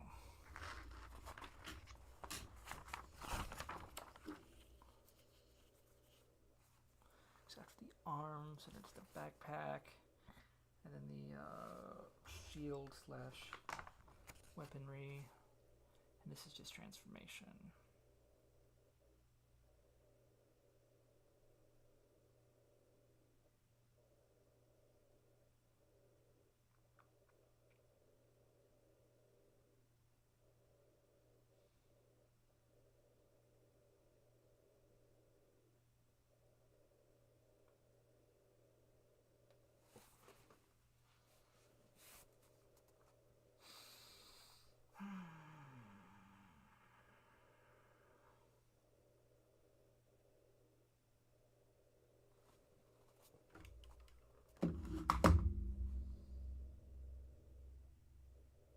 Oh fuck it, let's build an arm.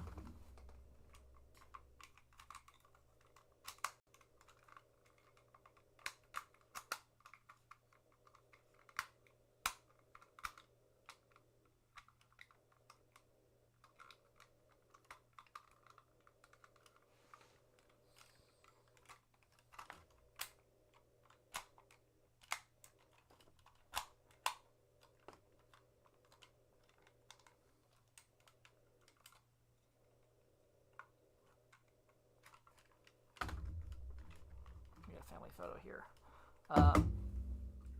Gundam, Psycho Gundam,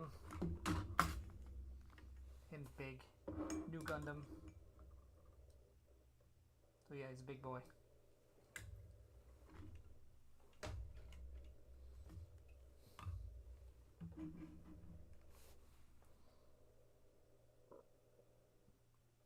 All right.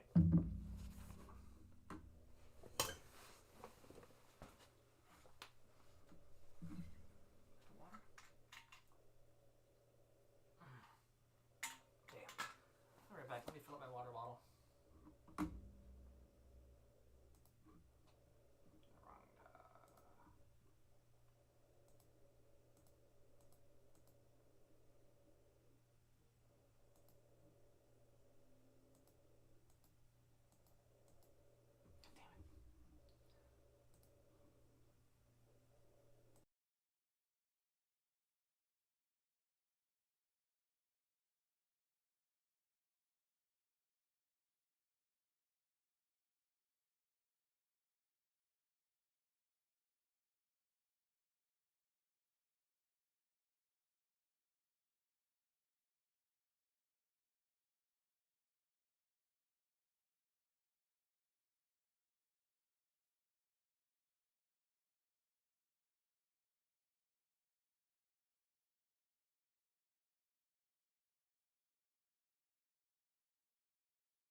And I'm back.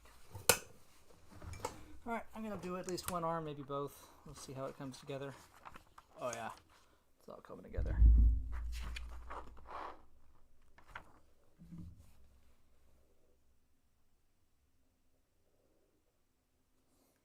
And what's on the YouTube for me to watch?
Have you ever noticed that we haven't had a proper live-action Batman TV show since Adam West in 1966? Instead of focusing on Bruce Wayne, live-action Bat shows are almost always about his supporting characters or his depressed family members, or he's just straight up dead. And whenever Batman does show up, he's either heavily obscured by fog or he's in plain clothes as Bruce Wayne. Even now, the Penguin is getting a spin-off show on HBO Max, and despite being a sequel to The Batman, according to showrunner Lauren LaFranc, the Batman is apparently not in it. What gives? Well, I have a theory. Disney might actually own Batman. Don't click away. I know that is a really wild claim, considering the fact that the Caped Crusader is the face of DC Comics. I mean, hell, DC itself used to stand for Detective Comics after all. But there's a whole host of legal issues that date all the way back to Adam West, and they still haven't been untangled. But after doing tons of research into this, I think I've finally gotten to the bottom of it. Hello and welcome to Comic Drake, where I talk about comic books and my name is Drake. Let's talk about it. Batman ran from 1966 to 1968, which is a short time for something that's left such a huge impact. Led by Adam West as Batman and Burt Ward as Robin, the show was a huge success, becoming a pop culture phenomenon that spanned 120 episodes, one theatrical film, and the highest honor that one could possibly achieve: Adam West's dead corpse being reanimated for the Flash movie, minus the bat ears, which I guess makes him just a large part of the world, this was their introduction to Batman as a character, and it became the defining image for the brand up until Tim Burtoned all over it in 1989. With just how popular and influential this show was, it seems obvious this would be one of those television classics that lives on forever through reruns, well-worn videotapes, and collectible DVD box sets. And yet, Batman was missing from any form of home media release for decades. Isn't that wild? The 60s were defined by 3 Bs: the Beatles, Bond, and Batman. So why couldn't the show get a home video release? Were the companies just allergic to money? Well, Batman 66 was a collaboration between ABC, 20th Century Fox, and Greenway Productions, led by one William Dozier. Now remember him because he is going to become extremely important in the saga. Noticeably missing from this is Warner Brothers, who didn't buy DC Comics until about 3 years later. The rights to Batman 66 were divided up between Fox and Greenway. Fox had the exclusive distribution rights, and Greenway got to own the actual footage of the show. Meanwhile, ABC supposedly paid $7,000, or $67,956.17 in today's money, for the ongoing television rights to the Batman character. So they make this deal, the show airs, gets popular, ends, and continues on as reruns with a strong fan following. Cut to decades later, 1997 to be exact. A good year for Batman fans who love bat nipples and ice puns. See, there was a Batman 66 superfan named John Stacks, who specialized in making and selling model kits of various characters from the show. However, even though he did get permission from the actors to use their likenesses, he didn't receive official permission from Warner Brothers. So in no time at all, Stacks was served with a cease and desist. Now, John was convinced that he had nothing to worry about, so he kept on making the models as if nothing had ever happened. But because they were so annoyed that Stacks didn't back down, WB returned with a lawsuit for $8.5 million, which he understandably didn't have. He definitely wasn't making that money making these. Losing this lawsuit would ruin Stacks' life, so he did some digging, and it turns out that Warner Brothers might not even have the rights to Batman 66 to begin with. See, when William Dozier passed away in 1991, his Batman rights were divided into 4 pieces. 2 went to his children, Deborah and Robert, and 2 went to a couple of Greenway's lawyers named Jacques and Barry. Notably, Deborah Dozier had actually tried to get a DVD release of Batman 66 put into production, but was stopped by Fox, resulting in a lawsuit and them settling out of court. So clearly, Fox was very much aware of their ownership of the show and was determined to make the most out of it. This is probably also a good time to mention that although the 66 show had never gotten a home video release, the theatrical film, which due to its own separate rights and licensing agreement, was able to get VHS, DVD, and Blu-ray releases, including this one cover that tries so hard to make the movie look all dark and serious like the Tim Burton film, when in all actuality, it's the movie that gave us the shark repellent spray. Anyway, the paperwork dug up by Stacks caught the attention of Classic Media, a company that specializes in content acquisition, and they began their own journey to assemble the rights. Deborah, Robert, and Jacques all sold their pieces with minimal issues, but Barry had unfortunately passed away, so his share of the Dozier rights were further split among his heirs. All in all, it took Classic Media about 3 years to reform the Dozier rights into a single entity, which meant the next hurdle would be 20th Century Fox. Evidently, there was a clause in the contract that stated that if one party rejects an offer to buy the other's share, then they could then buy the other party's share for the same proposed price. In English, English, Classic Media went to Fox and said, hey, sell us your Batman rights for a few $1 million. And then Fox either had to comply or buy Classic's rights for 3 times what they paid to get them in the first place. Either option would be a massive win for Classic. They would either own Batman 66 or they would make 3 times their investment. After some back and forth and arbitration, the two companies came to a deal, with Fox buying the Dozier rights from Classic Media, and at long last, the Batman 66 rights were reunited into a complete entity under a single owner. But just because Fox owns the show, that doesn't mean that they could just do whatever they want with it. After all, Warner Brothers still owns Batman as a character, so they would need to sign off for any project that involves him. But that didn't seem to be much of a problem, because in 2014, almost 5 decades after the show ended, Fox and WB came to an agreement and put out the first ever home release. And assuming that they hadn't died while waiting, fans of the show could at long last legally get their hands on it. This is a great happy ending. But remember the issue of ABC reportedly owning the television rights to the character of Batman? Well, that's still a bit of a mystery. I know most fans of comic movies already know this because hell, it was the entire plot to Deadpool and Wolverine, but quick refresher on comic book film rights since it's the entire premise of this video. When Marvel filed for bankruptcy in the 90s, they sold off the film rights for their most popular characters at the time to help get themselves out of the red. Fox bought X-Men, Daredevil, and the Fantastic Four, New Line Cinema bought Blade, and Sony bought Spider-Man and Ghost Rider. And thank God for that, because Nick Cage pissing fire will never not be hilarious. Because so many of their characters were tied up at other studios, when Marvel tried their hands at making their own cinematic universe, they had to start with lesser-known characters like Iron Man and Thor. But even then, there were hurdles. Like famously, there's the whole confusion over the Hulk and Namor, because although Marvel can use them, Universal Studios still has the solo film rights. But then, because Scarlet Witch and Quicksilver are equally important in the comics for both the X-Men and the Avengers, Disney and Fox were granted split custody and were each allowed to use them. All this to say that character rights are complicated as hell. And if ABC truly does have the TV rights to Batman in perpetuity, then the Caped Crusader is likely suffering a similar fate to all the Marvel characters that are stuck in legal limbo, and he won't be allowed to join his Super Friends on the small screen. So why doesn't just Warner Brothers pay ABC to get the rights back and then be done with this whole debacle? Well, it's unlikely that they'd ever want to sell them in the first place, because you know who bought ABC in 1966? Disney. And you better believe they're not going to let their main rival have access to their most popular hero. And to add insult to injury, Disney also bought 20th Century Fox, which means that at the very least, regardless of if the ancient ABC agreement is true or not, Disney at the very least fully owns Batman 66. In this chess match, Disney captured WB's Dark Knight before the game even started. Although, it's funny to know that there's kind of an inverse to this as well, because Warner Brothers owns New Line Cinema and had an opportunity to do something similar with Blade. But because the film rights are use it or lose it, if the studios don't keep making Marvel movies, then the rights revert back to Marvel. That's why new Spider-Man and Fantastic Four films dropped right as the contracts were about to expire. And since we never got a Bla-40, WB lost their chance to hold the Daywalker hostage. But here's where things truly get wild. In response to Batman's TV rights being what's preventing him from showing up in the Penguin show, James Gunn, the architect of DC's new cinematic universe, explicitly said that's not true. So that's it. Has this entire video been completely pointless? Not too sure about that, actually. Something feels a bit off. The whole story isn't public, and no matter how you slice it, there is very clearly something fishy going on with Batman's lack of appearances in live-action television. Yes, Gunn said that the rumor isn't true, but we don't know exactly what about it isn't true.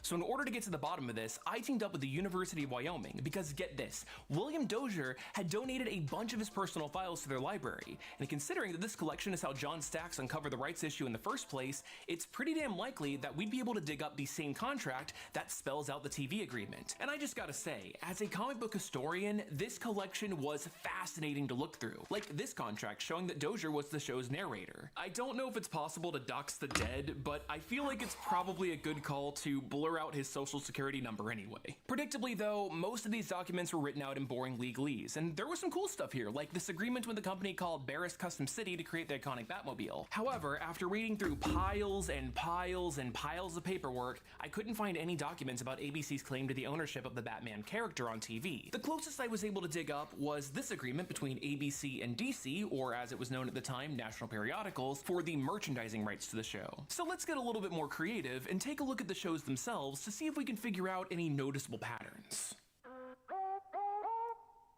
As we established earlier in the video, there has never been a live-action Batman show on TV after Batman 66. There have been plenty of cartoons, but never live action. And this seems to exclusively be a Batman problem, because WB has never had an issue of letting their other most popular superhero exist on television. Which brings up another great question. Why did we never get to see Bruce Wayne in Smallville? This show focuses on a young Clark Kent and had so many other superheroes show up as guest stars. It's what introduced me to Booster Gold, who has since gone on to become my all-time favorite superhero.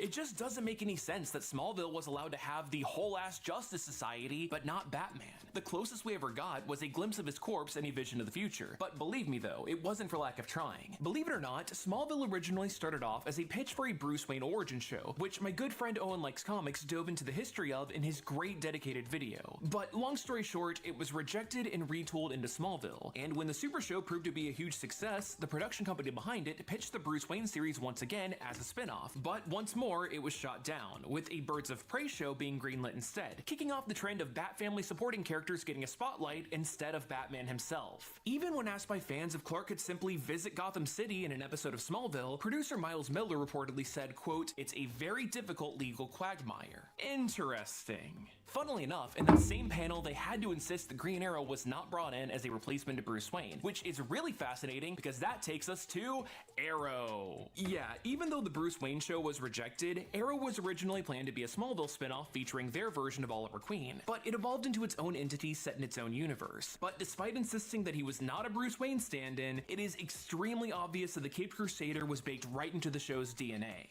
People like to joke that Green Arrow is just Batman with a bow, but in the comics, Oliver Queen is an interesting and complex character who actively fights for social justice and the rights of the working class. He is also generally upbeat and madly in love with his wife, but apparently all Warner Brothers saw was billionaire vigilante. Arrow's Oliver Queen is dark, broody, works stealthily in the shadows, and is fueled by vengeance. He's even trained by the League of Shadows like the Christopher Nolan version of Batman, and he mostly fights the Dark Knight's rogues gallery like Ra's al Ghul, Talia al Ghul, Huntress, Deadshot, the Calculator, Deathstroke, Firefly, Dollmaker, and Clock King. But hey, at least Bruce Wayne got a name drop once. They could have put Bruce Wayne's head on that body. Has Bruce Wayne left Gotham to hang out in Star City recently? No. But even this little line required approval from DC's Chief Creative Officer Jeff Johns, Warner Brothers TV President Peter Roth, Warner Brothers Interactive Entertainment President Diane Nelson, and Warner Brothers Entertainment CEO Kevin Sujihara. The only reason I can think of for requiring that many people to sign off on a simple throwaway line is that there must be some legal complications at play here. Now, Arrow became a massive success and spun out into its own multi-show universe, including, most notably for this video, Batwoman. In this show, Batman has gone missing, and in order to defend Gotham in his absence, Bruce's cousin steps up. The only times that we've gotten to see Bruce are when a villain impersonates him, and briefly in the pilot, where he appears in full costume, but it's short, super stuttery, and heavily obscured by fog, although there is concept art of the outfit. As for the rest of the Wayne legacy in the Arrowverse, legendary Batman voice actor Kevin Conroy made his live-action debut in the massive Crisis on Infinite Earths event, but instead of finally being able to don the iconic cape and cowl, he plays an older Bruce in an exosuit, who has become a shadow of his former self, reminiscent of the book Kingdom Come. On another front, there's Gotham, a show that depicts what the beloved city was like before the Caped Crusader started roaming the streets, which was aired exclusively on Fox. Those are the ankles. Okay. On top of that, there is clearly something going on with how Gotham is allowed to depict its characters in general, not just Batman. Very few resemble their iconic selves, with perhaps the biggest example of being how the characters Jerome and Jeremiah are clearly just stand-ins for the Joker. Jeremiah got the iconic white skin and purple suit, whereas Jerome wore his own sliced-off face as a mask, like in the Death of the Family comic. You know, the same sliced-off face that Harley Quinn put on Deadshot and made out with, because comics. In a now-deleted tweet, Cameron Monaghan, who plays Jerome, posted hair dye tests for his character's evolution, and revealed that they weren't allowed to use the iconic green hair or even the name Joker, because apparently they wanted to save that villain for the movies and not quote-unquote dilute the brand, which could very well be the reason that when Bruce eventually becomes a vigilante in Gotham, his suit consists of a weird jacket and mask that notably lacks the iconic bat ears. Wait, hold on. We found him. The Dawn of Man. It's not until the final episode of Gotham where all of the characters, including Bruce, are allowed to wear their comic-accurate attire, though even then, Bruce doesn't get that much time in the Batsuit, which honestly might be for the best because it does not look great. Not to mention that we also got Gotham Knights, which is all about Gotham City after Batman dies. And finally, there's Titans, which has the former Robin, Dick Grayson, as a major character, and unlike the animated Teen Titans series where his connection to Batman is only hinted at, I already have a father.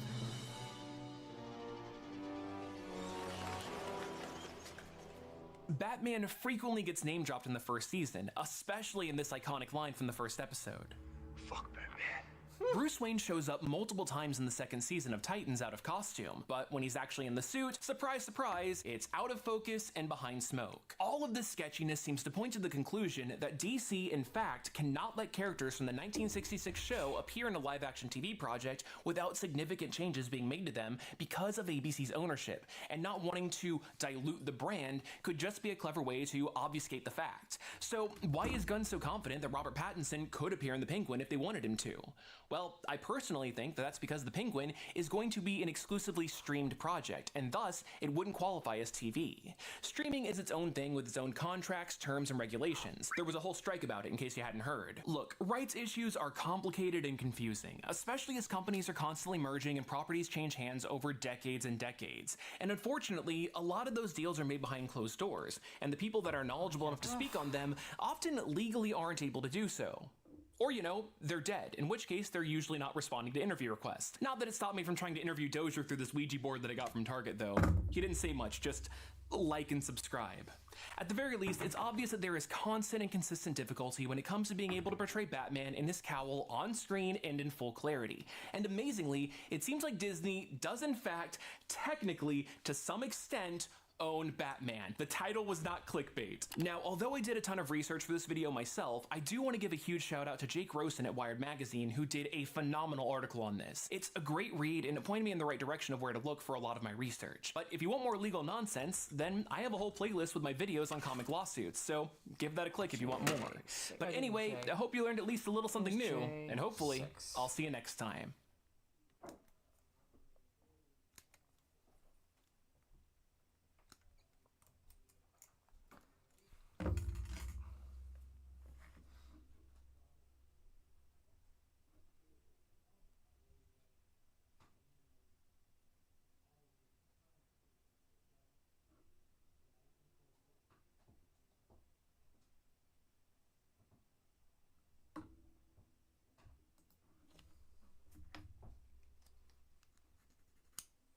On the 4th of July 2023, two things were celebrated: the birth of America and the birth of the Las Vegas Sphere. It's now been a little over a year since this historical occasion, and it's left me wondering, what's been going on with this big ball? Is this big ball still a huge hit? Well, it has been losing a whole bunch of money, which usually is a bad sign. I know what you're thinking. Spending $2.3 billion on a big ball seems like a great financial opportunity.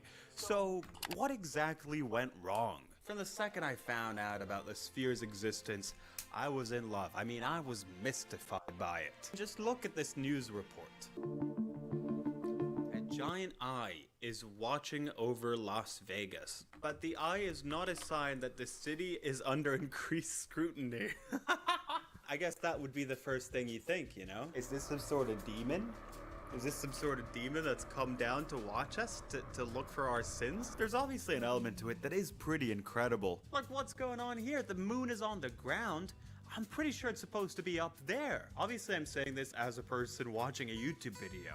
Not if this was where I live. I would not like to see a giant eyeball staring at me from outside my window. I'd probably have to go over there and puncture it with a big needle. Okay, so a few Sphere facts. A few facts. The Sphere can hold up to 18,000 people. That's pretty incredible. It costs $2.3 billion. I don't know why this graphic says 2.6. Every other article I looked at says 2.3. It's this big, this visual on the screen. It's this big. And in September of 2023, the Sphere finally became open to visitors. Everyone was so excited to rush in. But what was really the plan here? How do we, besides putting ads on this big ball, start to make money off of the insides of it? The U2 residency was a huge hit amongst the Sphere community. They sold out 40 dates with over 700,000 tickets sold, which amounts to a lot of money when you consider that the tickets were really, really expensive. That said, the Sphere didn't actually see a lot of those profits. 90% of the box office went to U2. Not to U2.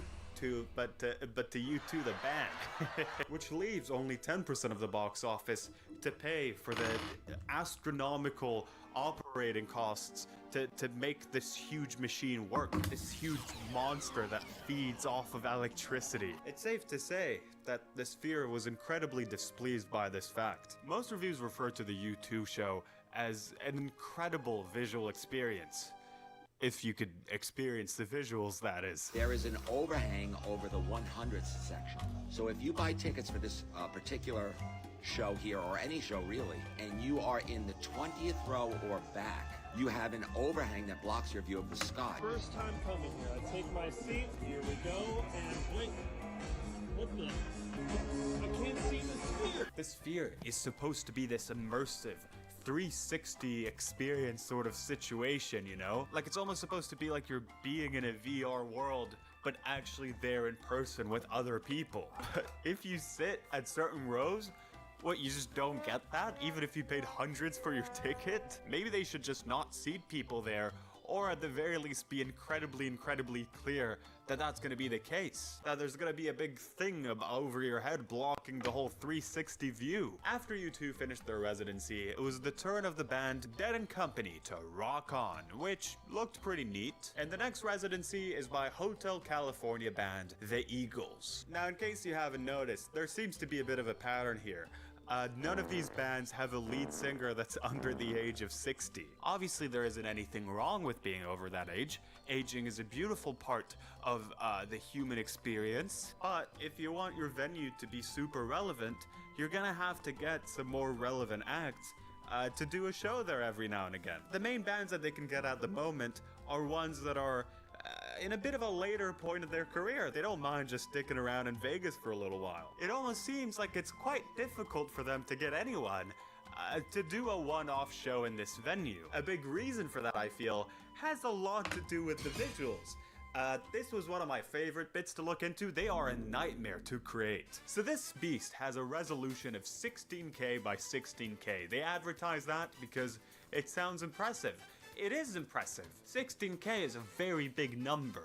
I've never seen 16,000 things in general. But you gotta consider the practical side of things here. The process of capturing, editing, and rendering footage in 16K quality is a headache that even binaural ASMR Beats 11 can't solve. In the article, Sphere and Loathing in Las Vegas, God, that's incredible. Props to writer Charlie Wartzel, goddamn, that's a good title. In the article, Willie Williams, another good combination of letters, and the stage designer who's worked as U2's creative director for over 40 years, told Charlie that he wasn't thrilled at the idea of the band taking up residency at a gimmicky Vegas arena. He didn't want to cater to the building instead of constructing his own sets, and worried that the Sphere might overpower the band or make it sound worse. I love that it's almost impossible to talk about the Sphere without referring to it as like a conscious being. Williams talks about how this was uncharted territory for him, especially because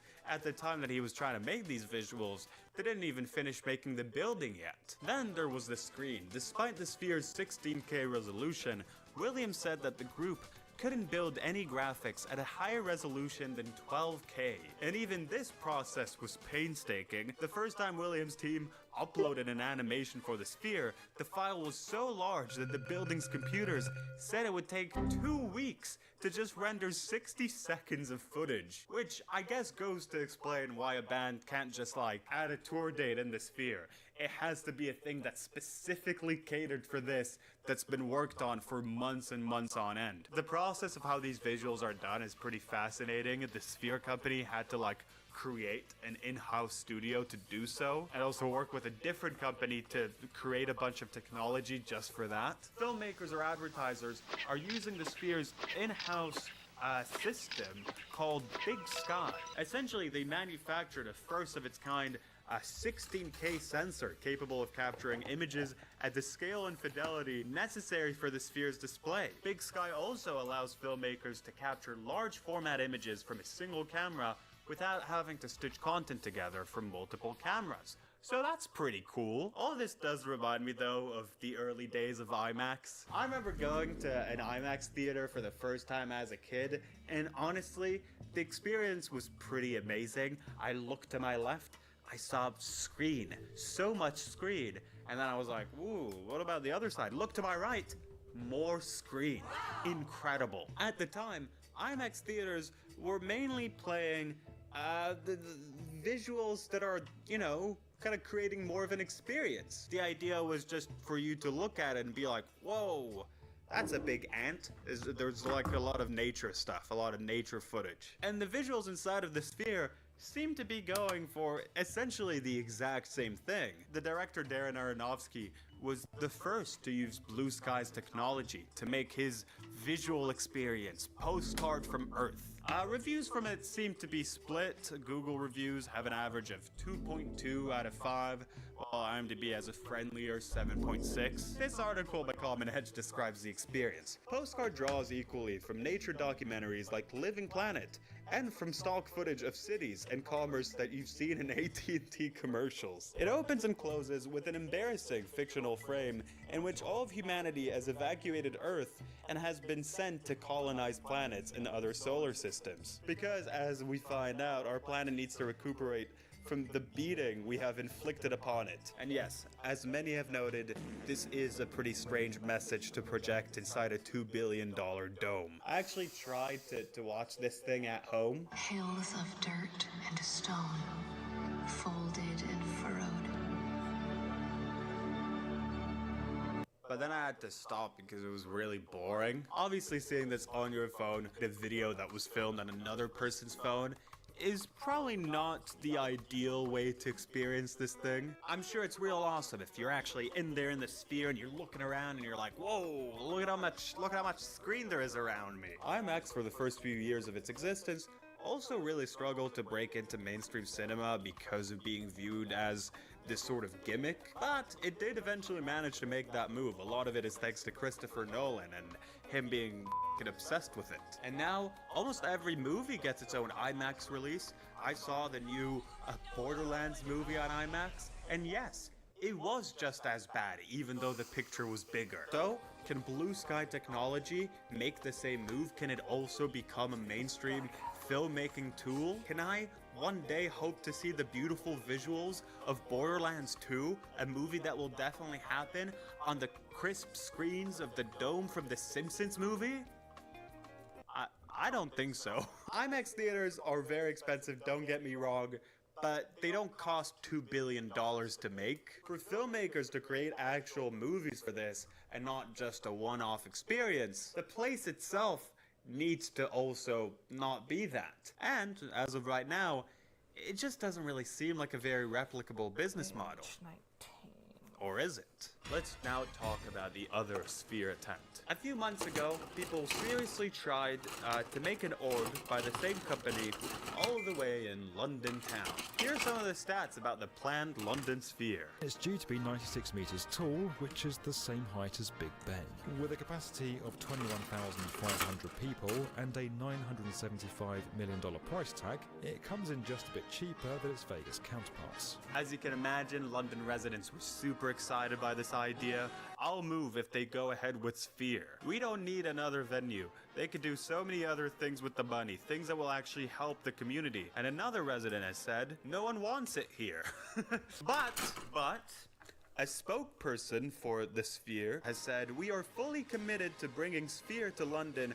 Also, I know that it's called Sphere, not the Sphere. It feels really weird to just say Sphere without the so I'm gonna continue saying the Sphere. We are fully committed to bringing Sphere to London and delivering its many cultural and economic benefits, including creating thousands of jobs and creating billions of pounds for the local London and UK economy. So, you know, there's differing opinions. Some people hate it, and the people who are gonna make money off of it don't hate it. I definitely get the argument that it will bring people jobs and entertainment, and that it kind of looks cool. Like, the stuff on the inside looks pretty cool. I can definitely get that. If it was just that, I don't think people would care as much. I don't think the problem is really with what's on the inside of the Sphere, but rather with what's on the outside of it. Putting residents in a situation where every time they try to look at the sky, they're actually looking at a huge f***ing billboard that's bigger than anything in their city. I think that's part of the problem here. There's something quite horrible about this. If once the goal of like big old architecture was to display a thing of beauty, the goal now is to take over the skyline with a goddamn Coca-Cola ad. For a while, there were huge back and forths between residents, the City of London, the Sphere Company. It was actually supported by the mayor of London for a little while. It was actually going to happen. But in January of this year, he seems to have withdrawn support from this. He said that the design would cause significant light intrusion, resulting in significant harm to the outlook of neighboring properties. A real shame, honestly. Let's look at what they missed out on. Welcome to Pinely's favorite Sphere ads of the last year, a weekly segment here on this channel. Sphere fact of the day: the Sphere typically features 3 or 4 brands each day, cycling through each every few seconds for 4 hours of total screen time, which costs $450,000. Okay, number 3. One Piece. One Piece is an anime that a lot of people like. I remember watching it when I was 5, which was 20 years ago, and even if I kept watching it this entire time, I probably wouldn't have been able to keep up with the show.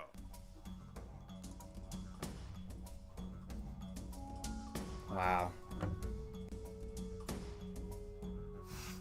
That's the sort of thing we love to see here on this segment. Number 2, the Formula One thingy. I love how the big ball looking at cars. I love it so much. I think it looks so cool. It's can't even keep track with it. What a silly ball. And number 1 for best Sphere ad of all time of this year for this week's segment, you know it. It has to be the big f***ing minion. Has to be the big old minion. You all know it.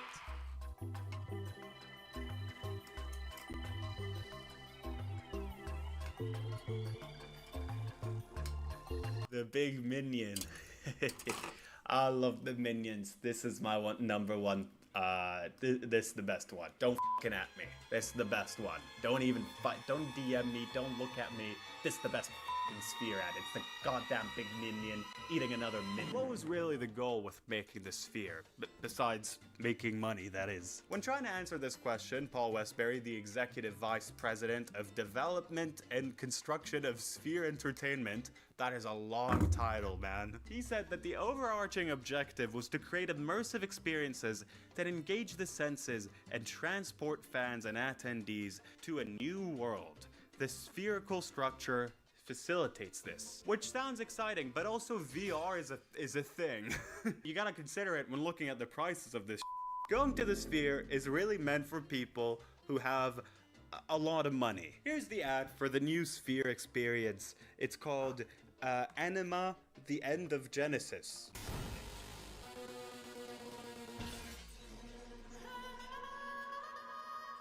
Ooh, scary as usual. Now, like many of you, I also have no idea what Anima: The End of Genesis is exactly. Maybe it's a good thing. I don't know. But if you want to buy a ticket for it in December, you're going to be paying a minimum of $247. And at most, you'll be paying $1,230. In comparison, the newest Meta VR glasses cost $500. And with those, you can experience whatever immersive video you want more than one time. You want to experience the video with other people? F*** it. Buy 2 of them. It's still gonna cost less than that ticket I showed you. I was gonna do a separate sort of segment where I talk about the traffic problems caused by the Sphere, but I realize I really just don't have much to say about it. There's a huge ball of light in the middle of the city. Of course, it might end up being a little bit distracting, you know? In their first fiscal quarter back in 2023, the Sphere lost a whopping $98.4 million, leading to the resignation of their CFO, their chief financial officer, the person in charge of money stuff. But how's it doing now? Well, according to casino.org, my main source of Sphere-related news, they said, brutal, Sphere loses $104 million in 3 months, relating to this year's April to June. For the fiscal year ending June 30th, 2024, the Sphere lost a jarring $480 million. But in other news, they state that in the same quarter, the Sphere generated about $15 million from advertising fees, which doesn't sound too bad if you're cherry-picking fun facts.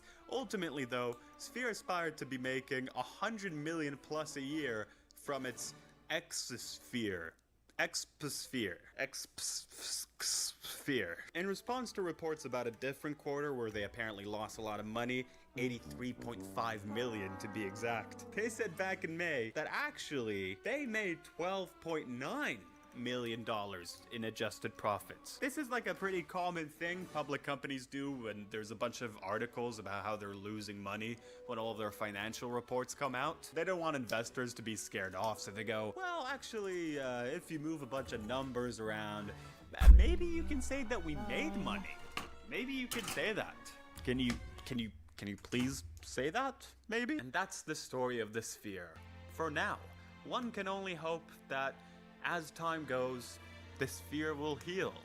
One can only hope that the Sphere will eventually take over all of Las Vegas.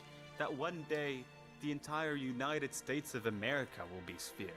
That one day, all of us will be Sphere. I don't want that. What? Actually.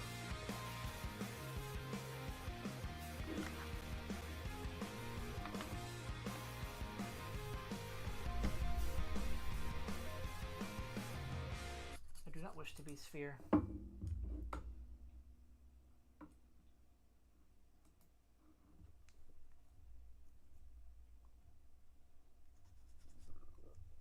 So, you have a comic book for me? Yes, sir, I do. I was thinking about how you were telling me how well Justice League was selling for DC Comics, and I figured we could do some superhero comics too. Right, because the other books you're selling, like Nellie the Nurse, aren't selling at all. Hey, I need you to get all the way off my back. Whoa, I'm off it all the way there, true believer. So, what's your superhero idea? Well, I was thinking that since Jack Kirby's book Challengers of the Unknown was selling well, you could do that here, but call it Fantastic Four. He's already made some logo ideas. Oh, logos are tight.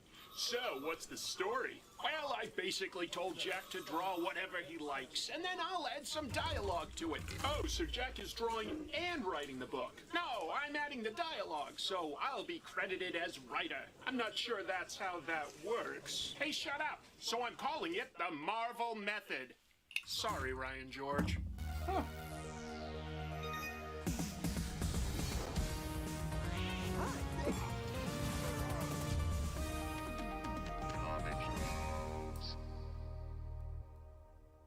Hello, welcome to Comic Tropes. I'm your host, Chris. When comic books first came out, they were designed to be fast and cheap. And to that end, they followed the assembly line process that Henry Ford had popularized with the Model T car. In other words, they had tasks broken up and delegated: writer, penciler, inker, colorist, letterer, editor, and so on. And yeah, sometimes some of those tasks overlapped. But when Marvel Comics debuted their superhero line, starting with Fantastic Four #1 in the fall of 1961, editor and writer Stan Lee started using a slightly different process that came to be known as the Marvel Method. I'll let Stan explain that in his own words. There is something called the Marvel Method of writing comics, which is really the Stan Lee method. What happened was they had always been written scripted, the way a motion picture has a screenplay. And I used to write them that way. I'd write the script, give it to the artist, and he would draw it. But by the time we were doing Spider-Man and the Hulk and the Fantastic Four and Iron Man and Daredevil and Thor, I didn't even mention the X-Men and the X-Men. I couldn't write them fast enough, and these artists were so brilliant, and they were so good at story themselves that I would say to the artist, look, this is the plot I want, and I would either tell them in a few words what the story was, or I would write an outline on a page or 2 pages or a few paragraphs. And I'd say, you go ahead and draw it any way you want, it doesn't matter, I'll put the words in and tie it all together. And they did that. And it worked out beautifully because the artist wasn't handicapped by or inhibited by my descriptions. The artist could tell the story visually any way he wanted. And once I got the pages back and I was looking at the drawings, it was so easy for me to pinpoint the dialogue and make it exactly fit the expression on the character's face and so forth. And I loved working that way. And I was the guy who put in all the sound effects. I would letter them in. And I had a way of working. If the illustration was... See, a writer has a lot of freedom.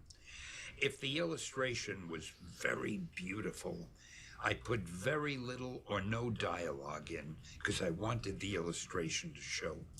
If we had an area where you had a few panels that not much was going on and they weren't that interesting, I'd put in as much dialogue as I could and sound effects, and I spaced. See, I laid out the balloons too. I would put the balloons in such a way that they seemed to be part of the design and they made the panel look more interesting than it was. So working that way, it became known as the Marvel method. Today, I want to talk about what the artists who used the Marvel method thought about it. And it isn't a discussion of who created which character, even though that discussion overlaps. Instead, I just want to look at the different opinions, because some artists, like John Romita, John Buscema, they have said that they quite liked it. And others, like Wallace Wood, Steve Ditko, Jack Kirby, they ended up being so annoyed by it that they actually quit. So there's a lot of different opinions.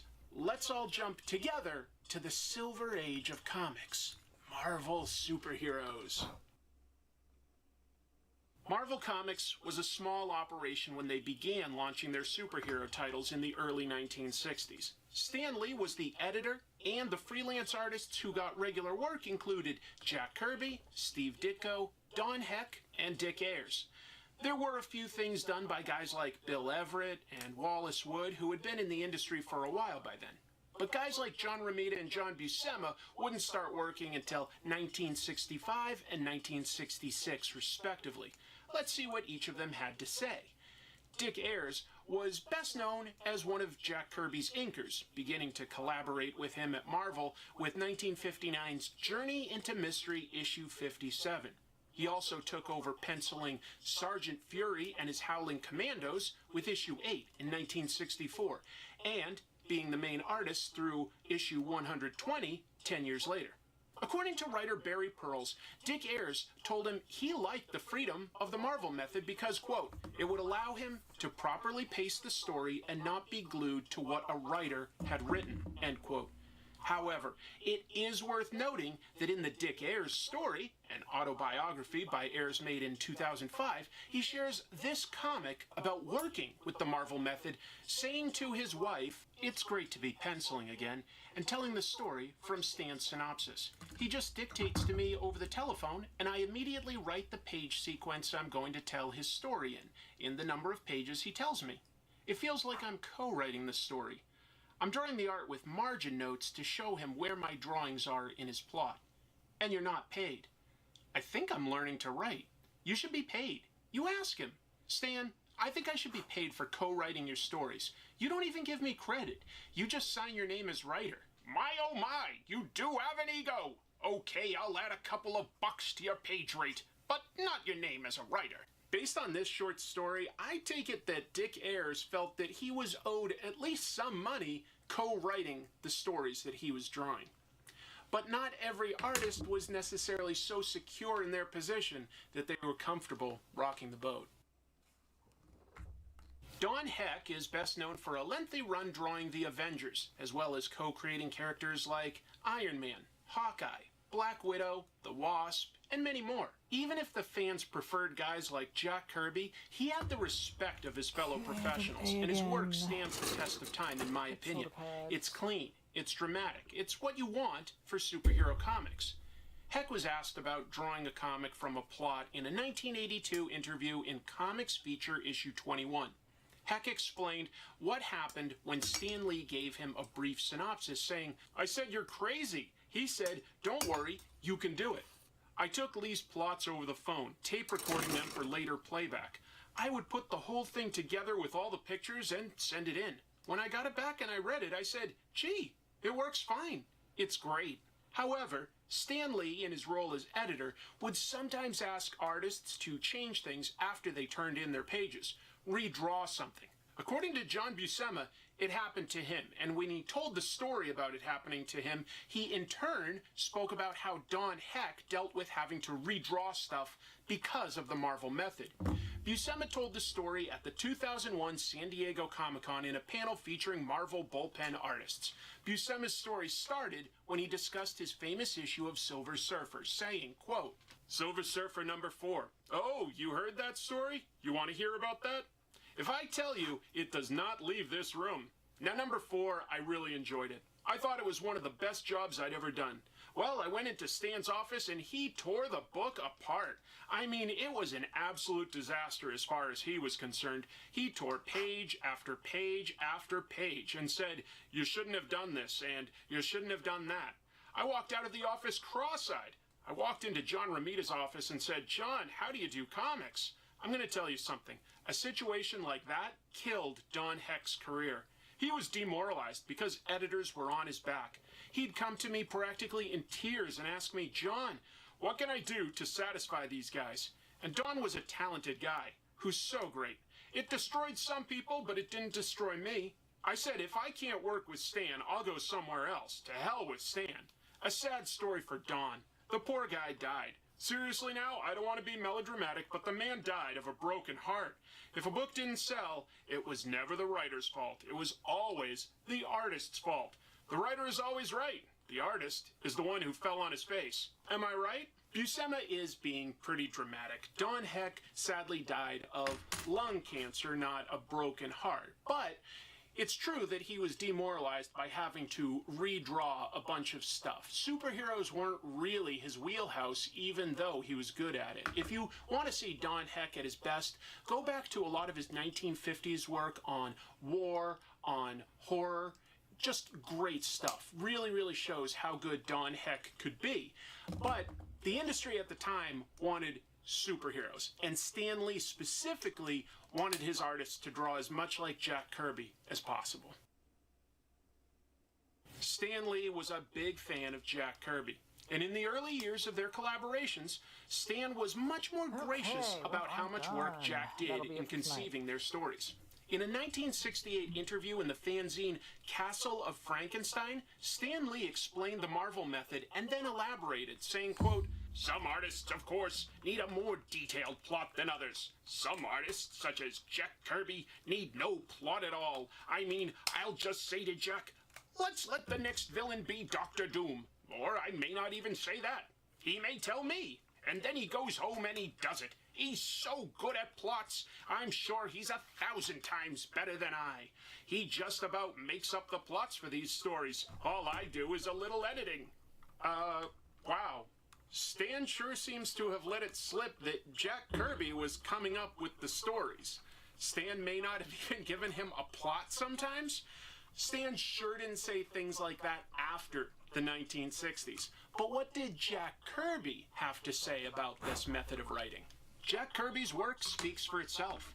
From co-creating Captain America back in the 1940s to basically co-creating most of Marvel's 1960s superheroes, to then continuing to create characters at DC in the 1970s like the New Gods and the Demon, this is just a small mention of the many comics he created. And Jack was pretty clear on how he perceives his history at Marvel. In a 1990 interview with Gary Groth, also featuring Jack's wife Roz, he's a large boy that's about 1 foot tall, I think. I've got a measuring tape here, don't I? Let's find out.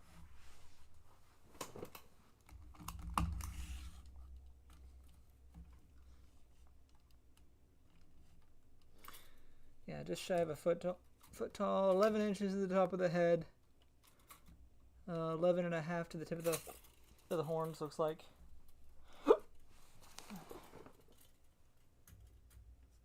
That's what I don't know if I'm sending straight. If I send him straight, I might get a little bit more out of him.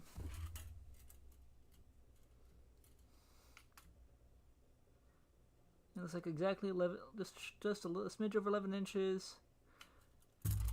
When he's standing upright, so yeah.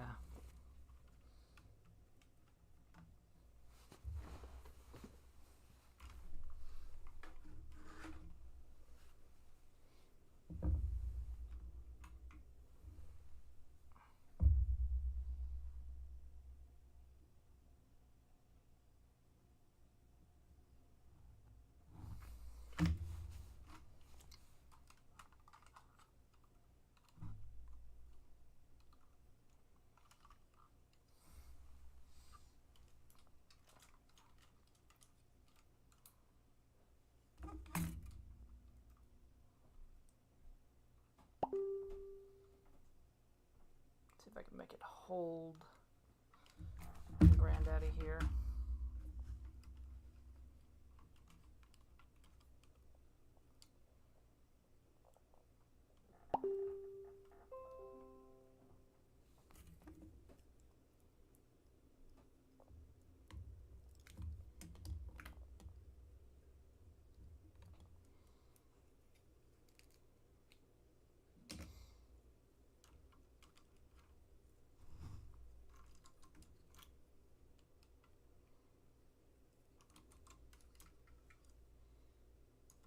Not quite. It's a little too big.